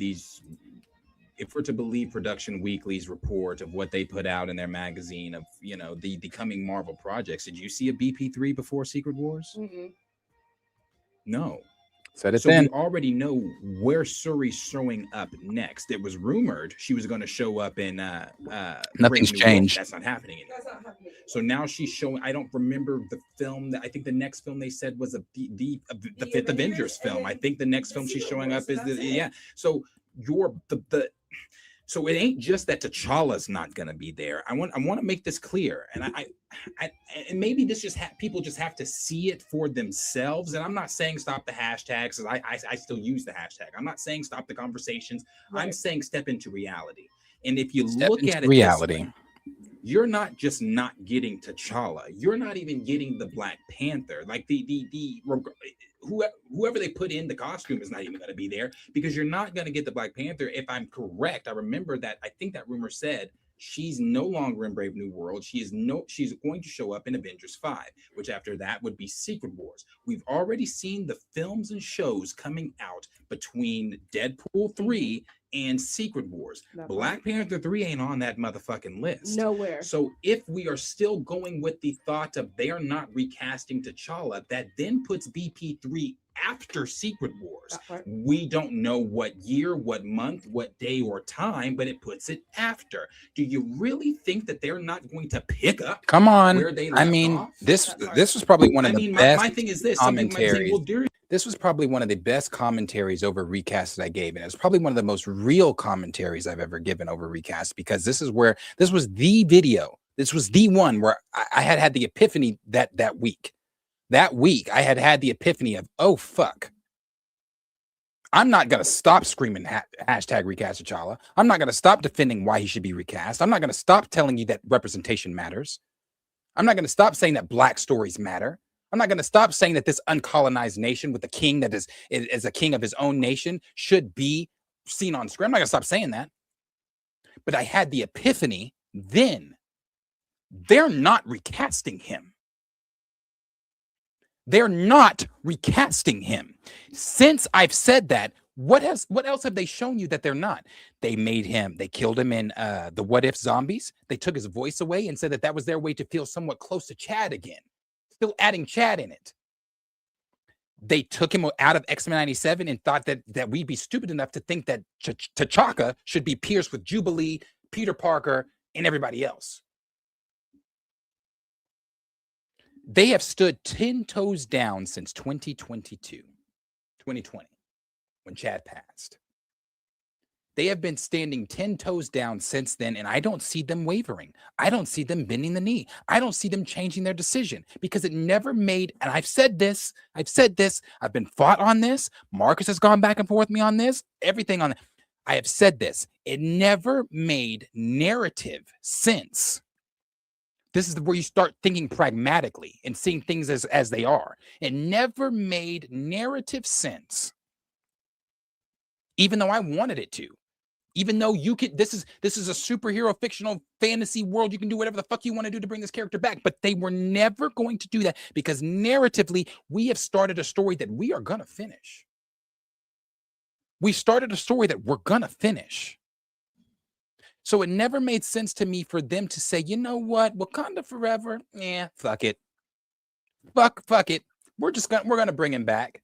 We're going to bring him back, and it's going to be this huge homecoming reception, and T'Challa's back, and it's going to be from a different universe, or it could be a scroll, or some of the other brilliant ideas that were suggested on bringing T'Challa back. They were never doing any of those. That's why I said, when you guys were telling me, well, Darius, E-Man spoke with the Russos. I don't give a fuck. And I love E-Man. That's no disrespect to E-Man. I love E-Man. Me and E-Man have had conversations. E-Man has donated to me on this channel. I've donated to E-Man on his channel. We've done streams together. We've talked privately. I like E-Man. But I don't give a fuck what he told the Russos. Joe and Anthony, like I was saying earlier, don't know him. He got an exclusive backstage peek. He got an exclusive get close to the Russos and maybe I can talk to him. But that's as much as it was a simple suggestion. It never meant because E-Man told them how important, as if they didn't already know, as if the Russos did not already know how important T'Challa's role is in a story that they have been after since they entered the MCU. Go back and look at any interview that the Russos have ever done. Go back and look at any interview they've ever done. When they talk about the MCU, they always say, we want the X-Men, but more than anything, we want Secret Wars. And they got it. So you think that being the comic book nerds that they were growing up, that they've read this story front to back, inside out, up and down, left to right, many times over, that they don't know how important T'Challa's role is in Secret Wars? Well, I want to tell you something. It never mattered. It never mattered. Because they never cared. Marvel never cared. It's not as if they're not aware of the hashtag. They know the hashtag exists. Why? You can thank E-Man for that too. Not only E-Man, but you can thank everybody that has pushed the hashtag. They're all aware. When E-Man did the interview that he did with Nate Moore, he brought up the hashtag. They're aware. They know. I forget what Nate Moore said about it, but they're aware. They never cared. They never cared. It's no different when Lupita, during the Wakanda Forever press run, told the recast crowd to shut up. They're aware of the recast. They're aware of the hashtag. They're aware of the conversations. They do not care. They were aware of the conversations when they made the decision in X-Men 97. They were aware of the conversations when they made the decision in Zombies. They were aware of the conversation because there was another time. I'm missing it. Damn, there was another time with T'Challa. He was supposed to. Oh, I forget what it was. They are aware of every situation that involves T'Challa and how people want to see T'Challa, but they don't care. And you want to know why they don't care? Because they told you in Wakanda Forever. This is where the anti-recasters used to use this line all the time. Did you not watch the post-credit scene? Did you not see the post-credit scene? Did you not see in the post-credit scene that they already recasted T'Challa? A lot of us, including myself, and I still am. I'm not accepting of that shit. A lot of us are still like, we're like, no, fuck that. They're not going to do that. But again, if you go back to that, like this video here, you go to our recast playlist, you will hear me say during the Wakanda Forever press run, or I'm sorry, after we found out that this child was after the movie and everything, after we had found out, I said what they're going to do. And if you've been here, you know, especially on our recast conversations, you know. I said what they're going to do is they're going to take this child and they're going to take T'Challa's comic stories and they're going to give them to this child and they're going to live them through this child. And that's exactly what they're doing, because it never made sense for me to stand as 10 toes down, 20, 30, 40 toes down as I did to bring back a character that we have solidified with our fallen friend. We say the things that we say on our side. We say, oh, how real of friends were y'all if y'all didn't know he was sick? How real of friends were you if you didn't go with the last piece of, because for those of you that don't know, for those of you that are unaware, before Chadwick Boseman passed, He had helped write the script for what was going to be Wakanda Forever, whatever the film was going to be called. He'd helped write the script. He had given his notes. He had took shit out. He was the one doing majority of the writing. Coogler's words. Coogler did a podcast, Black Panther 2 podcast or whatever that Marvel was doing, leading up into Wakanda Forever, where he talked about a few different things. That was one of the things he talked about. We know that was supposed to be summer. They titled it. The title for the script was Summer Vacation, and it's centered around T'Challa and his son. So the kid was in the movie regardless, but it's centered around T'Challa and his son, and was supposed to be a coming of age ritual that they were going to be performing, T'Challa and his son, because his son had become of age in Wakandan culture and all that kind of stuff. So they were going to go perform some ritual. Some shit was going to go down. I don't know if it was the Avengers or whoever. Somebody was going to need T'Challa's help to where he was going to have to take his son along the ride with him. I don't like the story. It sounds like shit, but that's what they were going to do. They were going to take him and have him go and tag along with T'Challa, and it was going to be some daddy-son story. So instead of taking the last little bit of work that Chadwick Boseman did, instead of taking that last work, you said, fuck it, we're going to go our own route, and we're going to go and change the story completely. We're going to kill the character that my friend that I'm so close with, I feel like would have told Ryan, would have told Michael B. or Lupita or whoever else on set that how important this character was. The same way that Chad used to talk about it on other podcasts, the same way that Chad would talk about it with his family. His brothers have co-signed that. His niece even co-signed it. The same way that he's talked about it with his family. I feel like if you are his work family, he would have had that same conversation and told them, hey, this character is so important, even without me, even when I'm gone, even when I'm not playing this character no more, I want to pass that baton. The character needs to continue. The character T'Challa, son of T'Chaka, needs to continue. But they didn't go that route. So they never cared. It was never about Chadwick's wishes. It was never about the character T'Challa. It was never about that. It was simply about where Ryan's feelings were, where the cast's feelings were. Marvel told them, you make the decision, and whatever you decide, we'll stand behind you. And to this day, that decision is still being made. When X-Men 97 happened, the showrunner for X-Men 97 wanted, yes, let's start with X-Men 97. I was thinking Marvel Zombies, but let's start X-Men 97. X-Men 97, Bo DeMeo proved to everybody and showed us all that he said that they had to get permission from Coogler to use T'Challa or the Black Panther in X-Men 97. They wanted to use T'Challa. Coogler told them no. Marvel Zombies. They wanted to use T'Challa. Coogler said you can use him, but he can't talk and he has to die. Even the showrunner for Marvel Zombies even said in his little podcast interview he said, I don't think that's what Chadwick wanted. Correct me if I'm wrong, his words. He said, but Chadwick Boseman he had said many times that he wanted that character to continue on without him, blah, blah, blah. Then he ended it with, but they're the studio and they made the decision. So they're aware. You got the showrunner of Marvel Zombies aware of it. They're aware of what Chad wanted. They don't care. They don't care. All the stuff that was coming out about all these variants of T'Challa and all that stuff, if you go back, even when they started talking about an older Toussaint, I said narratively, that does not make sense. It doesn't make sense. For you to go pull a grown Toussaint from whatever universe and have him, that doesn't make sense. It didn't make sense. So that's why I've always said, especially when I had my change of tune, that T'Challa's not in Doomsday. A Black Panther is in Secret Wars. It's not T'Challa, but a Black Panther is in Secret Wars. And I strongly believe it is Zuri.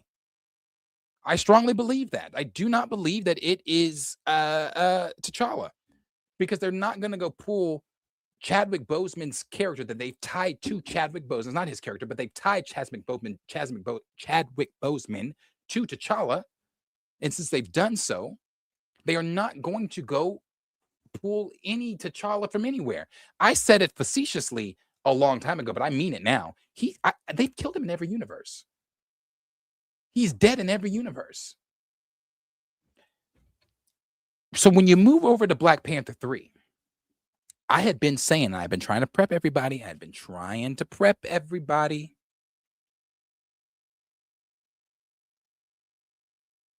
You go to what he said. What he said here. Lastly, drop the junior. What do me and Marcus argue about every time we talk about Black Panther, T'Challa, and being recasted? Every time. That has been my thing. I have been, man, I hate that I don't relish in this. I really don't. Every time we've talked about it, I have said, y'all are crazy, because they're talking about who I said, y'all are crazy. They're not going to call the nigga T'Challa Jr. to Child Jr. Tucson. They're going to call him T'Challa. I've been trying to say that. They're going to call him T'Challa. Why are they going to call him T'Challa? Because for all intents and purposes in the MCU, he is T'Challa. For all intents and purposes within the MCU, he is T'Challa. When he introduces himself, he's not going to introduce himself as T'Challa Jr. He's introducing himself as T'Challa, son of T'Challa. I even said this, you might get a little back and forth between him and some older Avengers that say, oh, I knew your father. That's the most mention you might get at T'Challa. But they were never recasting him. They were always going to drop that junior, and he was always just going to be T'Challa. And Marcus's arguing point with me is, Darius, that's not sellable. To who? That's not sellable to who? It's not sellable to us, because we don't want to accept the child. We don't want to accept him as the Black Panther. We don't accept him as the Black Panther. We reject him as the Black Panther. We are a very small section. I know. A lot of you like to tell me, Darius, the movement has gained a lot of people since it started. It ain't gained enough. And I'm speaking to you real. I'm not speaking to you in some half-ass hope shit to try to sugarcoat that he might. I'm speaking to you real. They didn't pick up enough. We might have been loud, and I might have felt in moments that, even in our T'Challa Twitter takeover moments, it might have felt that we were really making motion. It wasn't enough. And if it was enough, it wasn't enough to make them care. So when that's why when Marcus tells me who's it going to sell to who. So I take you back over to the point I've been making every time we say, who is it marketing to? Take yourselves over to Josh Den of Nerds. Why do you always bring up Josh over the Den of Nerds? Because Josh is one of the biggest Marvel YouTubers on YouTube. Cope if you want. You don't got to like the nigga. That's fine. He's one of the biggest Marvel YouTubers on this platform. And he amasses viewers, sometimes, depending on his topic subjects, up to 1,300 viewers at a time on a live stream. That's not including the replay views and all that shit. So the audience he has is a pretty large audience. That's why I keep using him. I could use John Campea because John Campea has done the same, and his audience has done the same. John Campea is one that also says that he believes that it was a stupid decision not to recast, blah, blah, blah. So I'm using this example to say this. Just the other day, Josh covered this. He covered this. This is not the first time he's covered Black Panther news, and this is not the first time that his audience has had the visceral reaction that they had. Josh said, for the 1,000th time, because he has said this over and over and over when discussing the Black Panther, no, this is not what I want. No, I just want a recast. He even said in this last one, I don't think Marvel understands what we're saying. No, they understand. They just don't care. They understand, though. Make no mistake. Don't give they understand. They do not care. There's a difference. He said, I don't even think they understand what we're saying. Then he followed it up with, but I may not like it. I may want a recast, but if this gets us a male Black Panther, I'm all in. To where the chat agreed.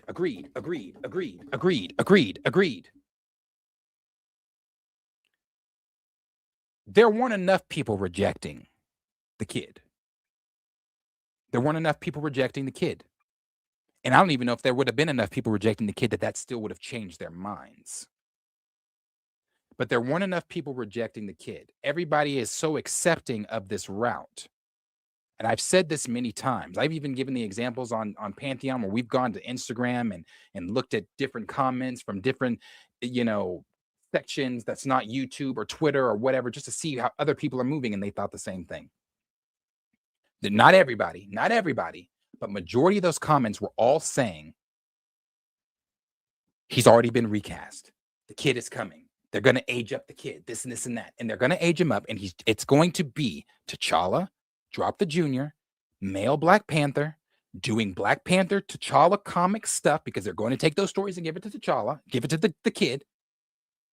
And the MCU audience is going to eat it up, and it's going to be flawless for them. It's not going to matter to them. It's going to matter to you, and it's going to matter to me. But to them, it's going to be another Black Panther film. But this time, we've got a male Black Panther who is T'Challa, son of T'Challa, but we just call him T'Challa.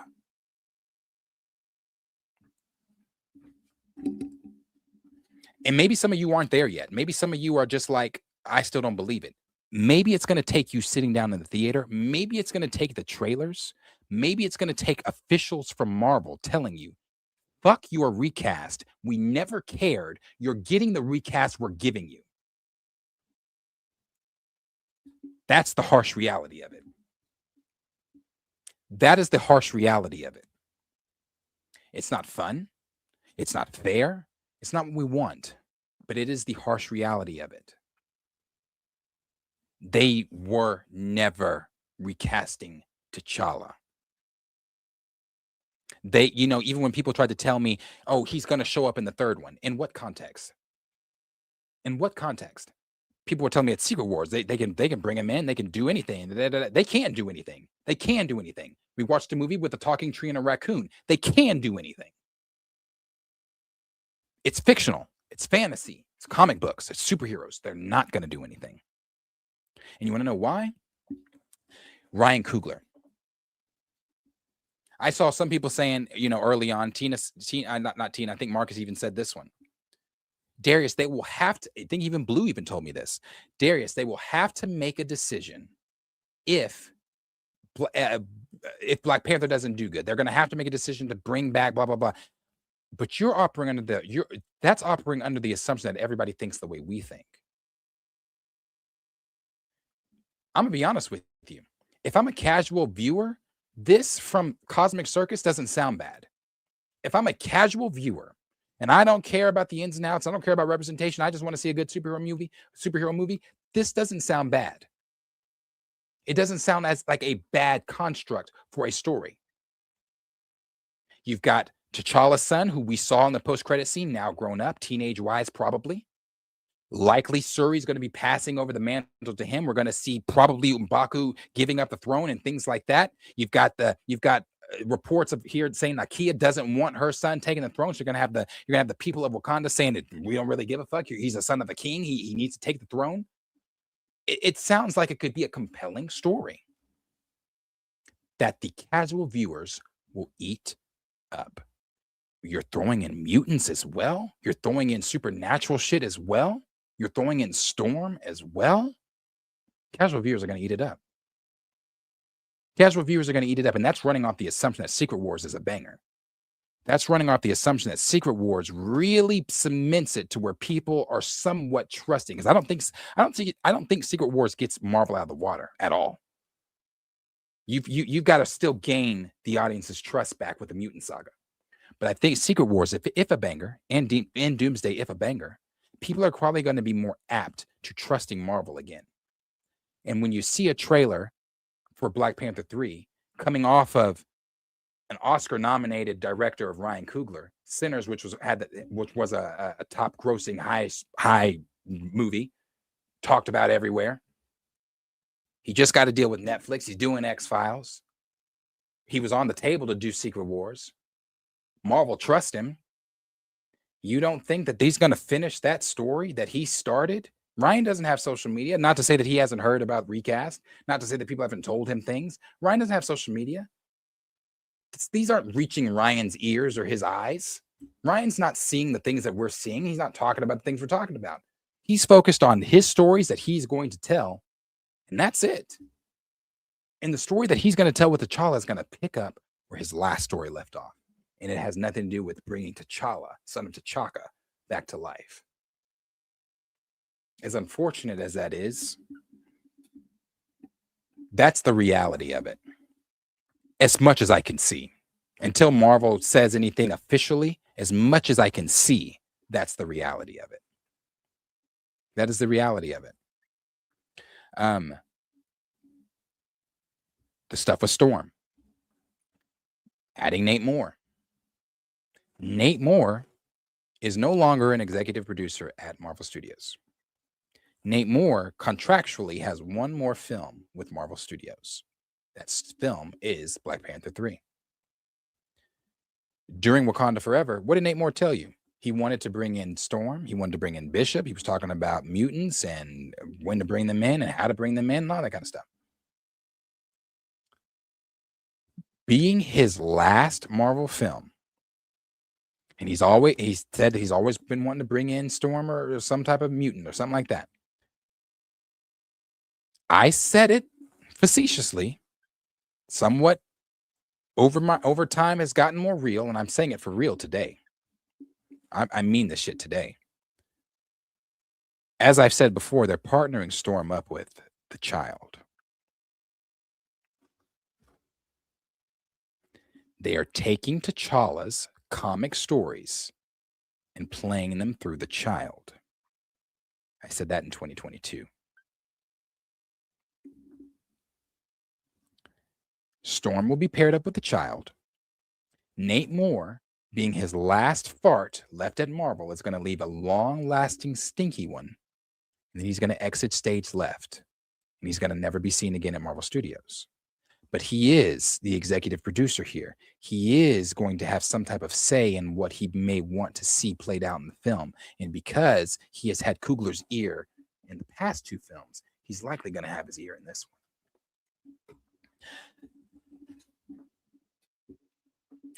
We don't know this for sure. Nothing is official from Marvel Studios. But when I look at the tea leaves, and again, pragmatically thinking here, it just is on the table. It just makes sense.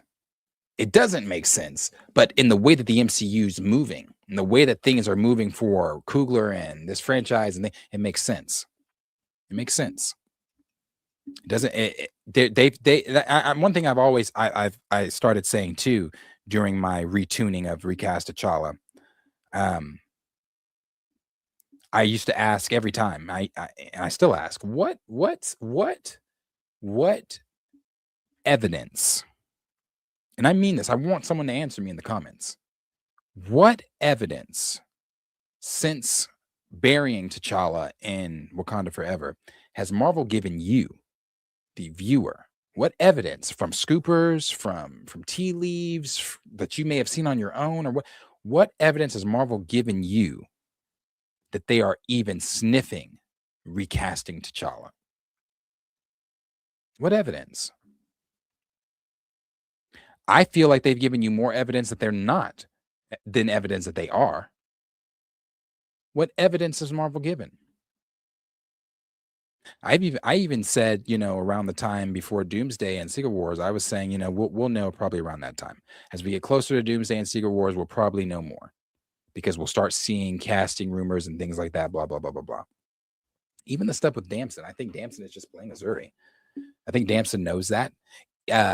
Even when it came out, when I think I said this too, when it came out that it might be Damson or whatever. The last time that Aldous Hodge talked about the role, he was on a podcast. I think it was with Carmelo Anthony, and I thought that was some damn good commentary. He understands the character, he understands his role, all that kind of stuff, which we all know. We've talked about it in the past. But it was that podcast interview he did where I said, okay, I'm having another epiphany. I said, I don't think Damson I think Damson is playing the character of whatever Black Panther he's playing. Although I don't think that he has fought for a longer role. Remember that was a conversation a lot of us were having. A lot of us were saying maybe Damson is fighting for a longer role. He wants something bigger than just a cameo. He wants to actually be cemented in the universe. I don't think so. I mean, who wouldn't want to probably be a part of the MCU as an actor? But I don't think so. Probably because they already told him, hey, yeah, brother, I understand that's what you want, but we have other plans for that character. But if we can get you in to do this, blah, blah, blah, blah, blah. Then, of course, he's got Children of Blood and Bone that's yet to be seen how that's going to do. But I said it then. I said I don't think that Damson really cares about the role like some of us may think he does. I don't think that. I think this is more so just, hey, I'm in Marvel. I get to do this. This is cool. I'll be playing the Black Panther, but after that, I'm done. I don't think it's longer than that. I don't think that he's honestly pushing for anything more than that. I do not. I have never heard Damson, I've never heard Damson talk about the role the way Aldis does. And the reason I say that is because the reason I'm bringing that up and saying that I don't think that he cares as much like that, blah, blah, blah, is because in all the times that Damson has gotten asked about it, you could say something to the effect of Aldis without giving away that you've gotten the role. I don't think that he cares like that. I don't think he does. I think he understands representation. Obviously, the answer he gave on the podcast with what's her name, Sharon or whatever podcast he did a while ago, that was a good answer. But it still wasn't like this character is important, representation matters, and this and that. Like he went on representation, but not so much on why the character of T'Challa is important. So I think Aldis obviously understands it more, but I think obviously Damson has the role for Secret Wars, but I think it stops there. So once it stops there, again, it goes into whatever they're doing for Black Panther 3. So I, again, just was wondering what evidence Marvel has ever given that he was coming back. But let me play this again. It's Battle World. It's Secret Wars. Things are going to be rebooted. It's a soft reboot. Marvel's doing a soft reboot. I promise you,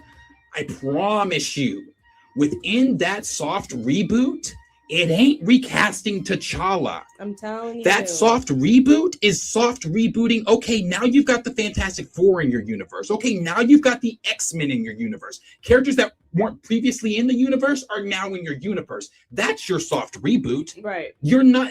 You got to be realistic about this. Come you have on. to be realistic about the conversation and like what's being told versus what's being given, and you have to read in between those lines. Like, I get what people are saying, and that hope is nice. The hope of us getting a different world T'Challa is nice. But at the end of the day, it would literally negate everything that they spent so much money on. That's another thing that you guys have to look at, like business-wise.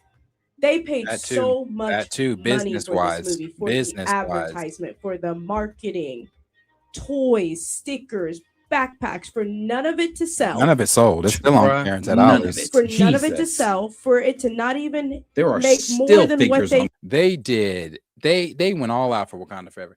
They did makeup. They did blankets. They did. I remember at our Walmart, they had like this centerpiece of Wakanda Forever shit, of all types of miscellaneous different Wakanda Forever shit that nothing sold. Them damn figures with them Eternals figures are still at Ollie's for $1.50. Nobody cares. Nobody gave a shit about none of that. The fucking shelves. Right. Imagine being able to build an app with your name on it just by thinking about it. Meet Base 40. Not more than, but I guarantee, actually, I know for a fact that if you go into any store and you're looking for a T'Challa, oh no, Black he's Panther, not there. He's not there. No. But Shuri's there. No. Okoye's there. The newest, Marvel Legends just came out with as y'all know, I collect Marvel Legends figures. They just came out with it was like a new wave. It's semi-new, I want to say. I have one of the figures from it. I have one of the figures from it. Very our name wave though. The only reason to every GameStop, because I went to every one when they had it's a market, it's the money put into the marketing, it's the money put into the merchandising. They put their hopes, tears, emotions, feelings, and dreams into this film, into the marketing, into everything. And I just don't see them then saying to themselves, oh well, let's just throw in a never made sense. You know, it never made and sense. Again, and I'm not trying to discourage the hope. I'm a realistic person. I look at things as they are. Even today, I'm not trying. I don't really know how much hope you can really have in reality, but I'm not trying to discourage hope or anything like that. Even today, but I'm telling you what it is. When I saw this tweet from Alex, I said I said, damn, that is literally what I've been talking about for a while now, that they were never doing the junior shit. They were never going to be like, oh, T'Challa. He's just simply T'Challa. He's just simply T'Challa. And until Marvel themselves, because no one has, anytime the Black Panther gets brought up, it's with Marvel, it's telling a story that is outside of T'Challa. This video game is outside of T'Challa. This Eyes of Wakanda series is outside of what T'Challa. BP3. Guys, it's so bad. That was the other one, Eyes of Wakanda. Now, granted, they did tell us that Eyes of Wakanda was going to predate T'Challa, but yeah. On the newest season of Spidey, which we all know, something that could be studied. Man, he's just there. I'm sure story that is outside of T'Challa. On the newest season of Spidey, which we all know Darius loves. There's one episode with Black Panther compared to the first two seasons where there was multiple episodes with Black Panther, and in that episode, he doesn't take off his mask. No one is voicing him. He's just there. I'm sure. The treatment that T'Challa gets, it's crazy. It's something that could be studied. Man. and because I'm just like, it doesn't but anyway, what I'm saying is to end this with a little sprinkle of hope. I don't have Bob Iger did recently say that they are switching things up. They're going to focus on characters and things that people actually care about, putting the yeah, I don't have that sprinkle of hope to give anymore. I know what I'm about to say here. When Bob Iger said that they were going to start paying attention to characters that people care about, blah, blah, blah.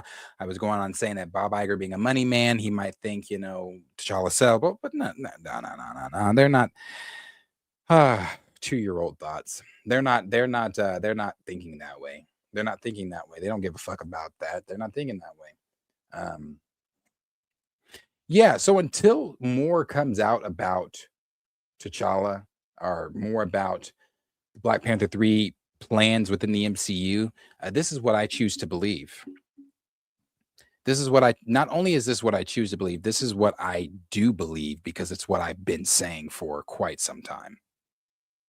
It just makes sense. I mean, again, it doesn't make sense to me, but if I put myself in the MCU's position where they currently are, it makes sense. Where their story currently is, it makes sense. Because they were just never going to bring in anyone different.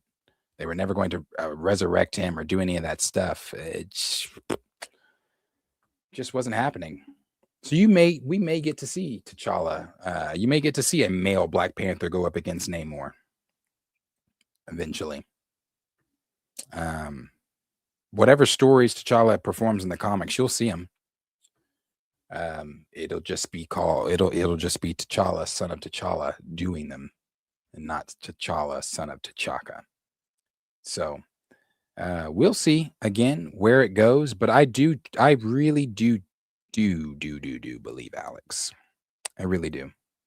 I'm going to just read this last part one more time, what he said. Drop the junior, it's T'Challa the second, and he'll just be called T'Challa moving forward. In relation to Shuri, it is far too early to tell, but a few details have been told to me about Black Panther 3 involving a coming-of-age story with a heavy emphasis on legacy and what it means for T'Challa to inherit the title of Black Panther. There also has been some talk about Nakia not wanting T'Challa to be the Black Panther and inherit the throne. Lastly, There are some other interesting things I can't really disclose yet, but there are several themes that Ryan Coogler wants to incorporate in the next installment, including supernatural connections to the ancestral plane and mutants. I believe all that. I believe all of that. It fits in where we currently are in the MCU, where we're going to be in the MCU at that time. It continues the story that he started in the second film and finishes it out with this new T'Challa, all grown up as a teenager or a young man or whatever. The mantle will be passed over to him from his aunt. He will take the throne from M'Baku and sit the throne at the behest of his the council, his mother not wanting him to, though.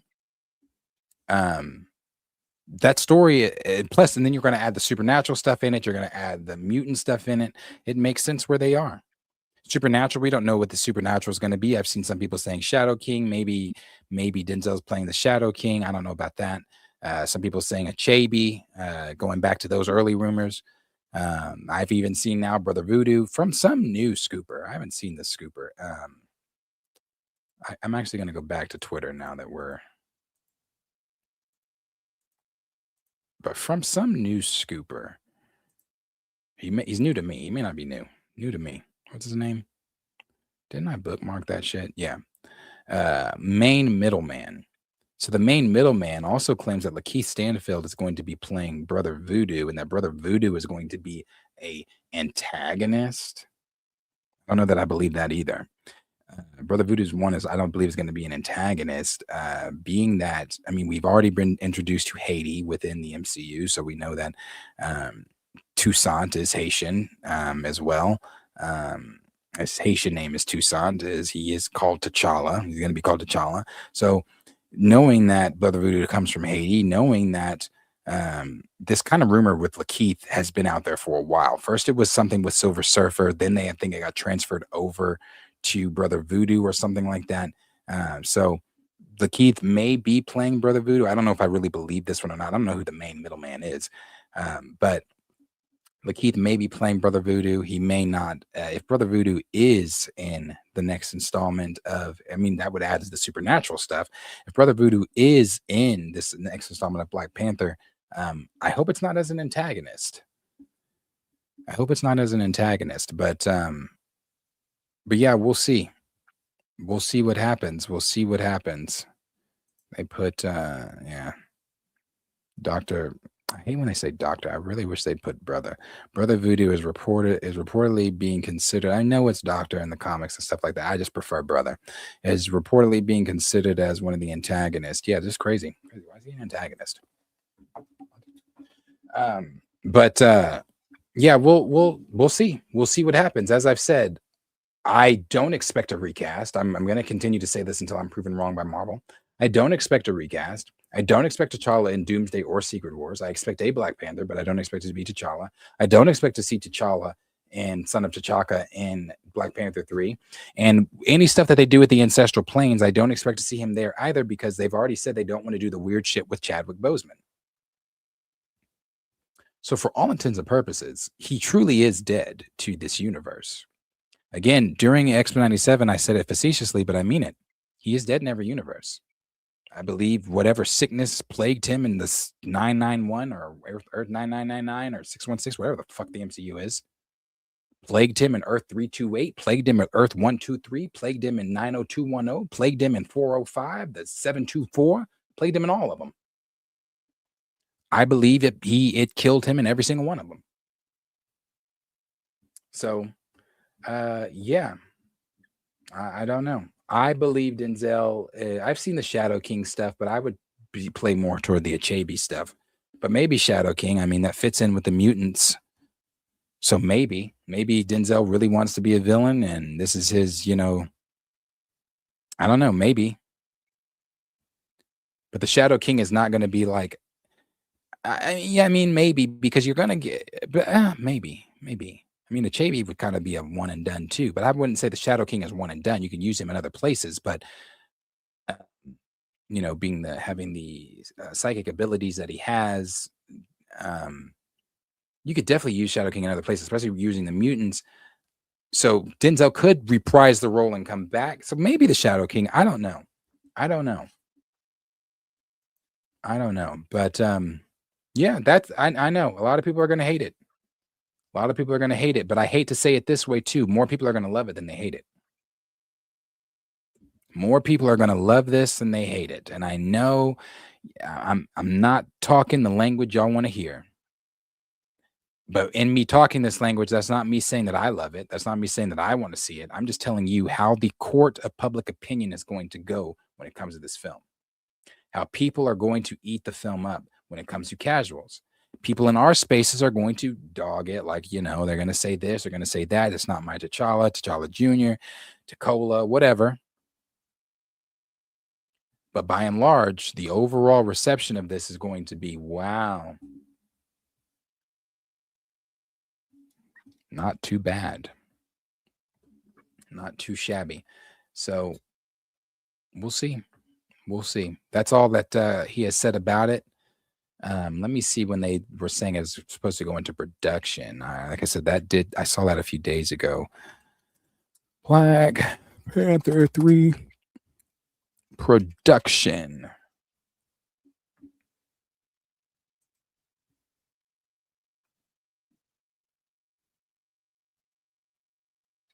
Oh, okay. We actually have a thing from the direct here. Let's look at this. I'm sure they're just going over some of the things that Alex said, but I think they probably have some of the other things in here as well. Black Panther 3's first story details were teased ahead of the film's production and release. The MCU is slowly pushing toward developing new solo movies after this year's Avengers Doomsday and next year's Avengers Secret Wars. This will include returning to one of Marvel's most successful solo stories, Black Panther, after a 4-year gap in releases. A report revealed new details. Yeah, okay, that's the Cosmic Circus stuff. Marvel Studios previously indicated that Eyes of Wakanda was canon to the MCU, even though that it is set thousands of years before the main MCU story begins. This animated anthology series follows Wakandan elite spy, blah, blah, blah, as they travel through history on dangerous global missions. These warriors and spies are tasked with finding and retrieving lost, stolen, and dangerous vibranium artifacts that could expose the secrets Wakanda has kept over the centuries. This would be the first exploration of Wakanda's history in live-action MCU, even though both of the first movies have been largely set in the hidden African nation. While it's still unclear whether this specific series told Eyes of Wakanda will be referenced in Black Panther 3. Blah, blah, blah. Wakandan history. Okay. Yeah, let me see this.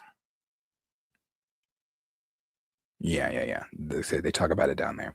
Okay, utilizing thousands of unexplored years of history, Eyes of Wakanda took place, and I don't care about where Eyes of Wakanda took place. This could potentially be explored. I don't give a fuck. This is what I was looking for. Rumors suggest Black Panther 3 will begin filming before the end of the year. So I thought so. So after the summer, I think is when they're supposed to start filming, is what that report said. With Wright and Duke both set to play big roles in Avengers Doomsday and likely Avengers Secret Wars, those movies will prepare fans for the next Black Panther solo film before it gets properly underway.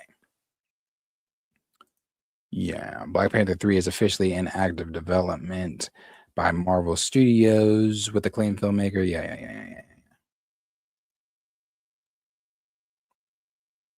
The projected window that's rumored wise, that February date in 2018 or 2028. Yeah. So we'll know more about Black Panther 3 before the year ends. We'll know probably a plot synopsis, maybe a plot synopsis before the year ends. If not before the year ends, actually, you know what? I expect them to talk about Black Panther 3 at SDCC. I expect Black Panther 3 to be discussed. I expect Shang-Chi 2 to be discussed. I expect some of these other ones that they were talking about, because there were some other ones here. Hold on. I expect Black Panther 3, Shang-Chi 2, Spider-Man 5, because Sony is going to be there. The X-Men, Thunderbolt sequel, because these are all things mentioned by Cosmic Circus. Thunderbolt sequel, he says Blade, but maybe. The Midnight Suns and the next Avengers. Those are all things that he is expecting that he's heard are going to be discussed at SDCC. So if Black Panther 3 is discussed at SDCC, you might even get Coogler up on stage where he might give you some sort of plot synopsis of what he thinks the film is going to be about. And if you do, that's even more information. That's even closer information. That's going to get us closer to what is actually going to be going on in this film. Because right now, from Cosmic Circus, this is a grain of salt. This is not from Marvel. It's not official. But I do believe it. I believe it. It's just not official. So we'll see. We'll see. At SDCC, I highly believe Coogler will probably take stage. With Kevin Feige. And they will discuss the future of the Black Panther franchise, and they will give you somewhat a tone of what to expect. He might even give you a little bit of a plot synopsis. But as the production continues and as we get closer and closer, we'll know more. We'll know more to where it's going to be finalized to where you're probably not going to want to know more. Either this is going to be a thing where it's going to leave you wanting more, or it's going to leave you wanting to not know anything else about this film. I think it's the latter. But we will see. We'll see. Network said, I believe at 100%. That's where they seem to be going. It does make sense. It makes sense. May said Ryan Coogler's contract is ending with Marvel Studios soon. It is. And I'm wondering if he will sign another contract and continue the world of Wakanda, or if they're going to usher someone else in to do this world. We'll see. Let me address this very generous super here.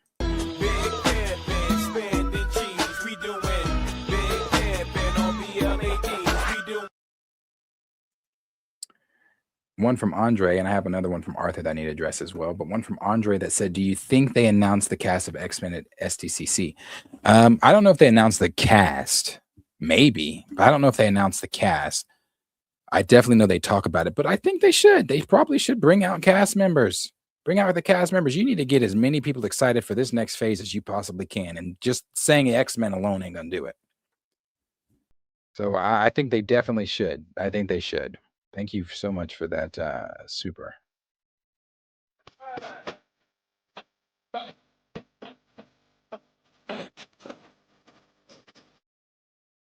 Arthur said, is this T'Challa news legit? Jerry's just sad. You know, again, I can't say it's legit or not. I do believe it. It's not from Marvel Studios, but I just narratively, man, and reading the room, it just fits in to me what they're trying to do over at Marvel with this franchise. It's stupid. It is sad, but it just fits to me that this is what they are trying to do. I don't see any other road. I mean, I see another road. Obviously, there's plenty of other routes that you can take. But for them, where the MCU currently is with this I don't see them taking any other road. I never did. I won't say I never did. I did at first when I was really hopeful on it. It was just until I had the aha, that, oh shit, they don't care. They don't care like we do. So yeah, man. Let's see what else. What's up, Torian? Appreciate you being here. Network said they would never do this to Spider-Man, Captain America, or any other legacy character. Nope. Nova Dragon said, I think Lakeith Stanfield would make a good T'Challa. Maybe. Samuel said T'Challa equals Black Uncle Ben, the guy from off the packets of rice. Dirty Joker said, what was the point of Jack Kirby and Stan Lee creating T'Challa for Black kids to have their own superhero in their image? For them to just take him away? Yeah. So that's really it. That's all. That's what I have to say on it. I have nothing else right now. This is definitely going to be a topic for the three of us on Pantheon on Thursday. But as it goes right now, unfortunately,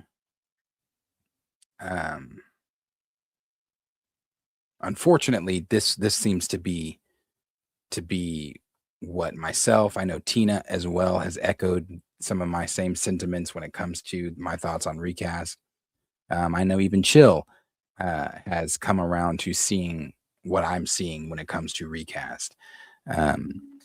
Marcus is the only one not there yet. I think Blue even might see what I'm seeing when it comes to recast. I think he has even agreed with me on my take on where they currently are going with T'Challa. I think Marcus is the only one that just is not there yet, that refuses to believe it. I saw his tweet where he said 400 million incoming, and maybe it just depends on the story. It depends on the audience, and it depends on the appetite for Black content and Black superhero and all that kind of stuff. It really just depends. But I will tell you this, a lot of people are going to go see it over a funeral. A lot of people are going to choose to go see it over a funeral because the first one did so well. And you've got returning Ryan Coogler. And to us, Ryan does wrong in this franchise, but to these people, these other people, so we'll have to just wait and see where everybody else's heads are. But it really doesn't matter where everybody else's heads are. It only matters where Ryan's head is, and where Ryan's head is continuing the story that he started. You can feel how you want and think how you want to think, but Coogler's doing his thing. I got tagged in something. This is the last thing I'll look at here before we get out of here. But I got tagged in something about Black Panther from Andre on the Twitters. So let's see. As a character and a story. 9 minutes, god damn. Fucking trash. Hold and on, I'm Mike. tired of holding my goddamn tongue about it. Marvel, I have tried the best that I can to hold my motherfucking tongue, but you as a company have failed your most prominent Black character and have 100% destroyed the most significant Black relationship in comic book history. As of right now, Marvel, enough is enough.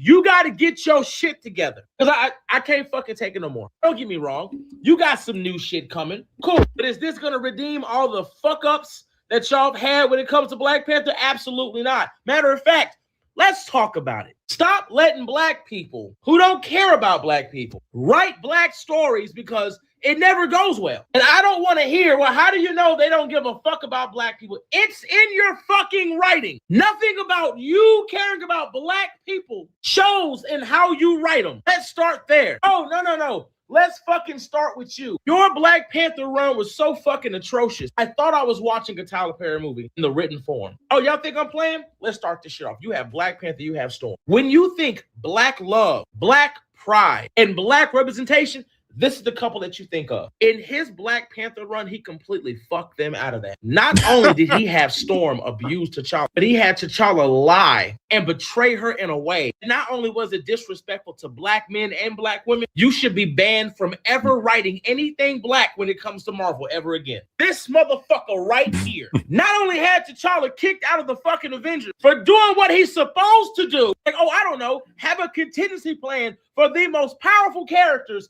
in the Marvel fucking universe, and every one of these bitches then been a threat to the world at some goddamn point. And somehow you're mad at him for making sure if y'all ever try to fuck us over again, he could protect us, and you kicked him out? Boy, fuck you. Oh no, we're not done. Then you had Black Panther kicked out of his own fucking home, stripped of his that shit was birthright wild. by his own goddamn women. And if you I ain't read a Marvel comic and I don't know how long.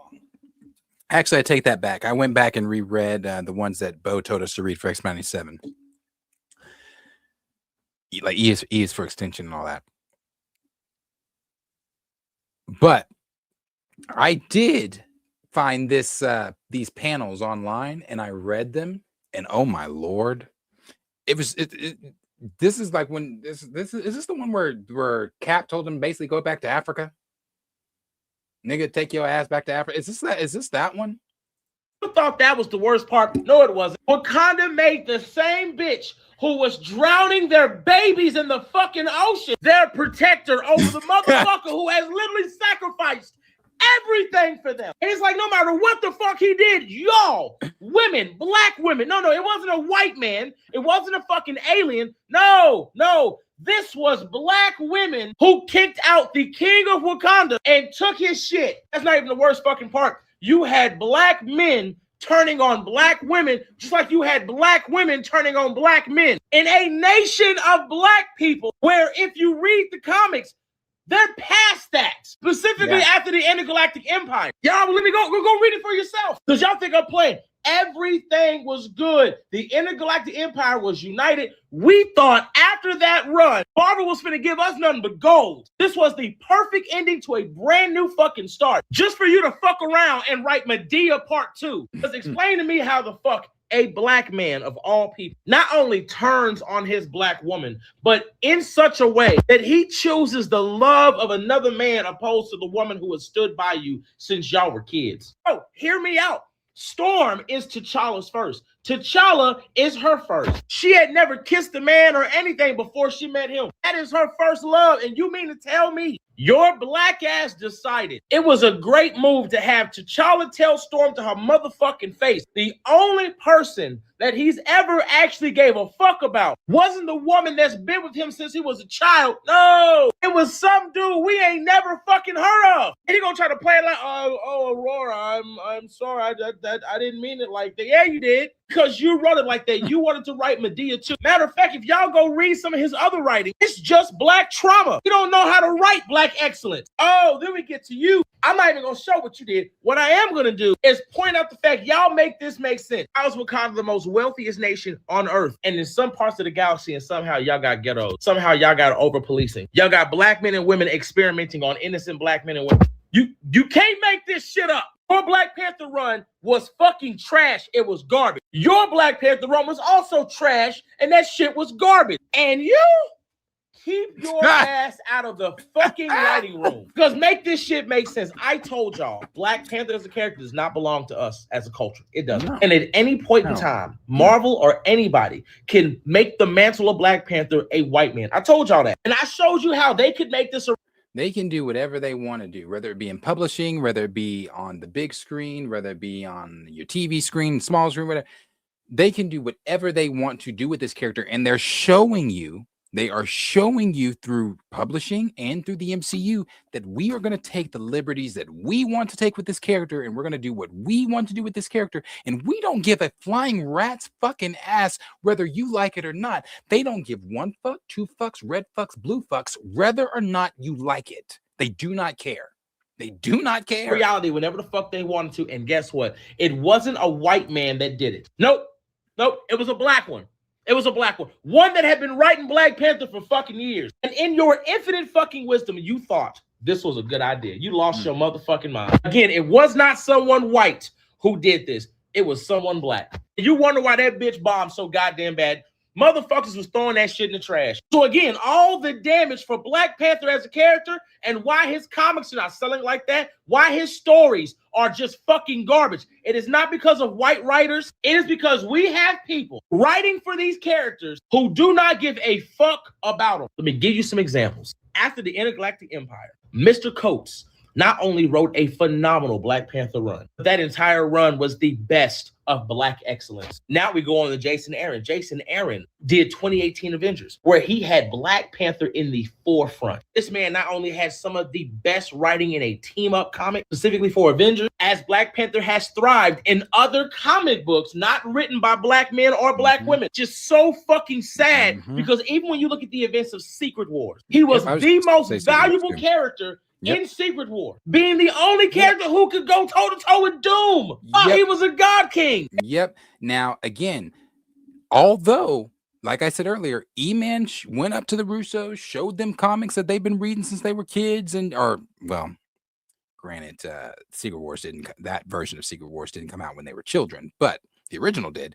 But the newer version of Secret Wars, they've read, I'm sure, up and down, left and right, all that kind of stuff. They knew they know the importance of T'Challa. They're like, yeah. There's a Black Panther in it. It's chill out. And it's like everything went down here from Black Panther Intergalactic, in which nobody asked for this stupid fucking storyline. This shit was trash. This is not what anybody was looking for. And it's not like they didn't have the motherfucking roadmap. You had Marvel Voices, Wakanda Forever, having some of the most amazing stories for Black Panther, including one of the greatest setups for Shuri, in which Marvel did nothing with. We thought Shuri and Wakanda was in danger because they had a god coming after their ass. This shit was the only story anybody fucking talked about. Marvel did nothing with this because the way that it was set up, Shuri had to prepare Wakanda for what was coming. Marvel didn't do shit. Even when you had Black Panther Unconquered, Marvel had a great start off. They did nothing with it. And the synopsis was great. You had individuals grabbing and collecting the weapons of gods to enact a war against bad. And the way they set this shit up was so fucking phenomenal. We couldn't wait for the next issue. Guess what? Marvel did nothing with this either. Just like Marvel didn't do shit with Wakanda, because when Wakanda came out, we thought T'Challa was getting a new suit, because out of Shuri's own mouth, after she met Tosin, she was trying to figure out how to take what he did to his body with vibranium and do it to T'Challa, in which not only did Wakanda expand on Tosin and how his powers work, they gave us new black love that they didn't fucking explore, while finally dipping into Wakandan magic they did nothing with. I mean, hell, look what they did with the 60th anniversary. This was the only story anybody talked about when the 60th anniversary came out. Like, listen to me. Listen, the shit was so great. Everybody loved it. And Marvel knows what people want to see when it comes to Black Panther. They're choosing not to do anything about it. It's what I've said this before too when we talk about Black Panther. It's a fear. It's a fear. It's a fear in publishing, and it's a fear on the big screen. It is fearful of this black, powerful character that seems to be loved by viewers and readers, who is the king of his own uncolonized nation. Whenever there is something that cannot be figured out on the outside the walls of Wakanda, they try to bring it to Wakanda to help Wakanda, to have Wakanda help them figure it out. They have an intergalactic empire. They are past the squabble differences of men and women. They're all intelligent. I mean, they're on a completely different level. And that right there, that view of black folks scares them. You cannot have black folks being viewed as intelligent. You cannot have black folks being viewed as powerful. You cannot have black folks being viewed as connected and together and one in strength. You cannot have that view. You got to have us viewed as the absent father. You have to have us viewed as the ghetto ones. You got to have us viewed as thugs and gangsters and all this type of shit. That's how we have to be viewed in order for it to be marketable, in order for it to be sellable, in order for people and viewers to feel comfortable. You take people out of their comfort zone when you start showing black folks as intelligent. You take people out of their comfort zones when you start showing black folks as kings and queens. You take people out of their comfort zone when white folks are coming to black folks for help and black folks are helping them figure out their petty problems. It makes people uncomfortable. And that is why Marvel didn't finish some of the runs and comics that they had that were highly successful, showing black love, showing black representation, showing black advancements and technologies and all that kind of stuff. That shit is fearful. It scares them. It's the same reason that they don't like to tell you that black folks created one of the 8 wonders of the world in the pyramids. It's scary. Niggas did this. That's scary. We can't figure it out, so it's scary. You cannot have a black, intelligent man sitting on a throne making white little kids want to dress up as him on Halloween and that not scare white folks to their core. Because this story had everything. At the end of it, we got black love. Even when Blood Hunt came out, one of the most interesting storylines they had was Black Panther Blood Hunt. You not only figured out what Verna was doing to the Wakandans, we saw Bass in her new form. We got to meet her other brothers and sisters, in which we learned that their powers can be shared against the heralds, and we saw how they freed the Africans, in which we also know why those particular deities are stuck in Wakanda, which again, Marvel has done nothing with. And then when we got Imperial, we thought we were finna get the greatest storytelling that has ever fucking happened, which everything started off great. You had the Hulks coming together, Imperial 2, you had the Wakandans preparing for war. And then we all thought when we saw this, we were finally gonna get that 1-on-1 rematch with Black Panther and Hulk, in which the shit started off magnificent. But they just didn't give us shit. Like, the whole series fell off. Like, at the end of the day, you do not have the right people, Marvel, writing black excellence. You do not. You just don't. And this is why Black Panther as a character and the series is not being bought.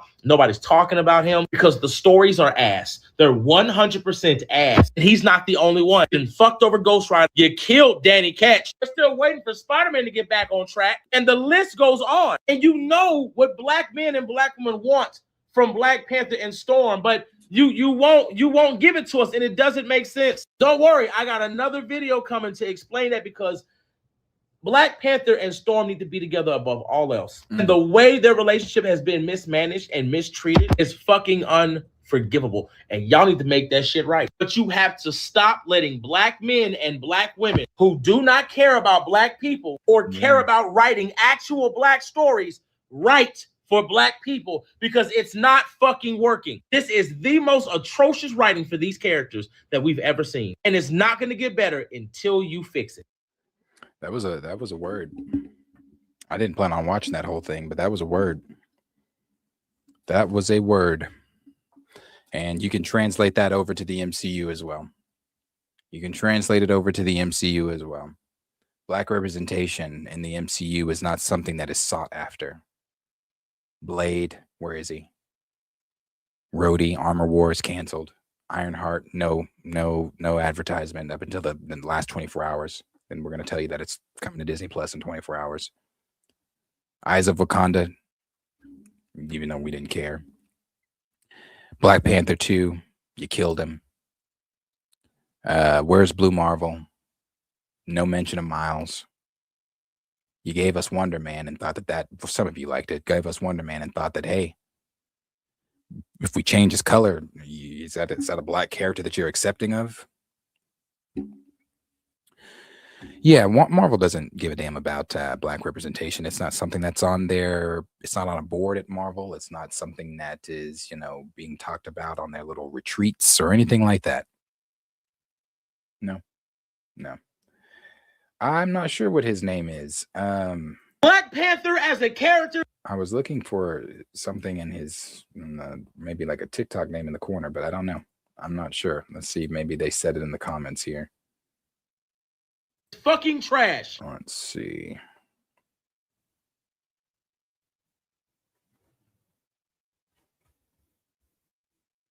Unless it's this guy. Oh, it's him. This is his. So this is his Twitter for all of you that may want to follow him. This is his Twitter. He's from Dallas, Texas. For all my Texas folks, he's up the street. You can go to his website, whatever it is. I can click on it here. So I'll let you guys see it so you can see if you want to go. Always want to support our black brothers and sisters. He's got something called the Melanin Verse. I'm going to go ahead and give him a follow on Twitter. It's called the Melanin Verse. And looks like characters and things that he may have created, which is dope. And he's got his Twitter, Instagram, TikTok, all that kind of stuff. He's got a YouTube here. I'll go to that. So those of you that might want to support him on his Twitter, again, we want to support all of our black brothers and sisters, especially our black brothers and sisters that's talking that talk.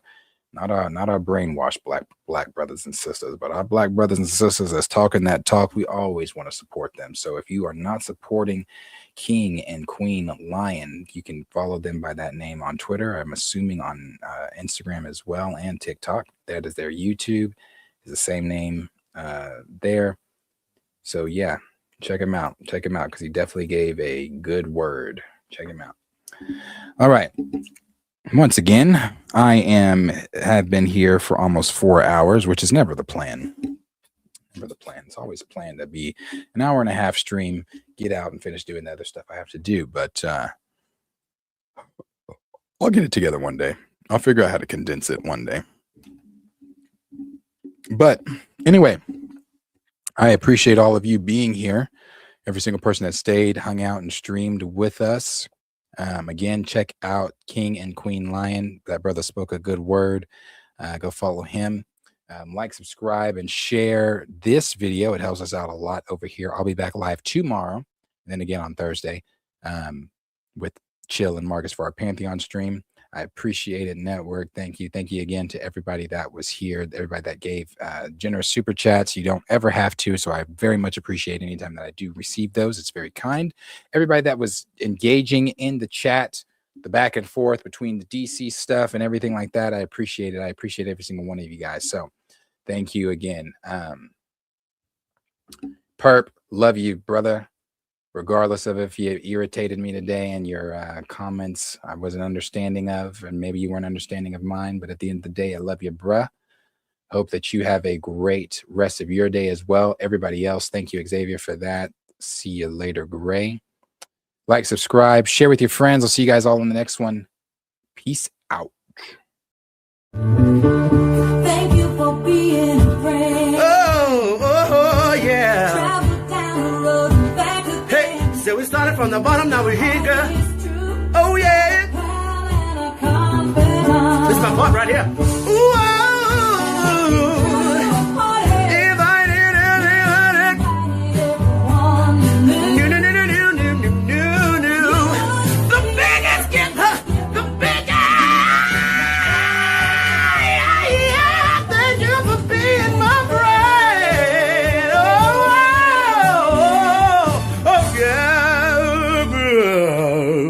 hallelujah.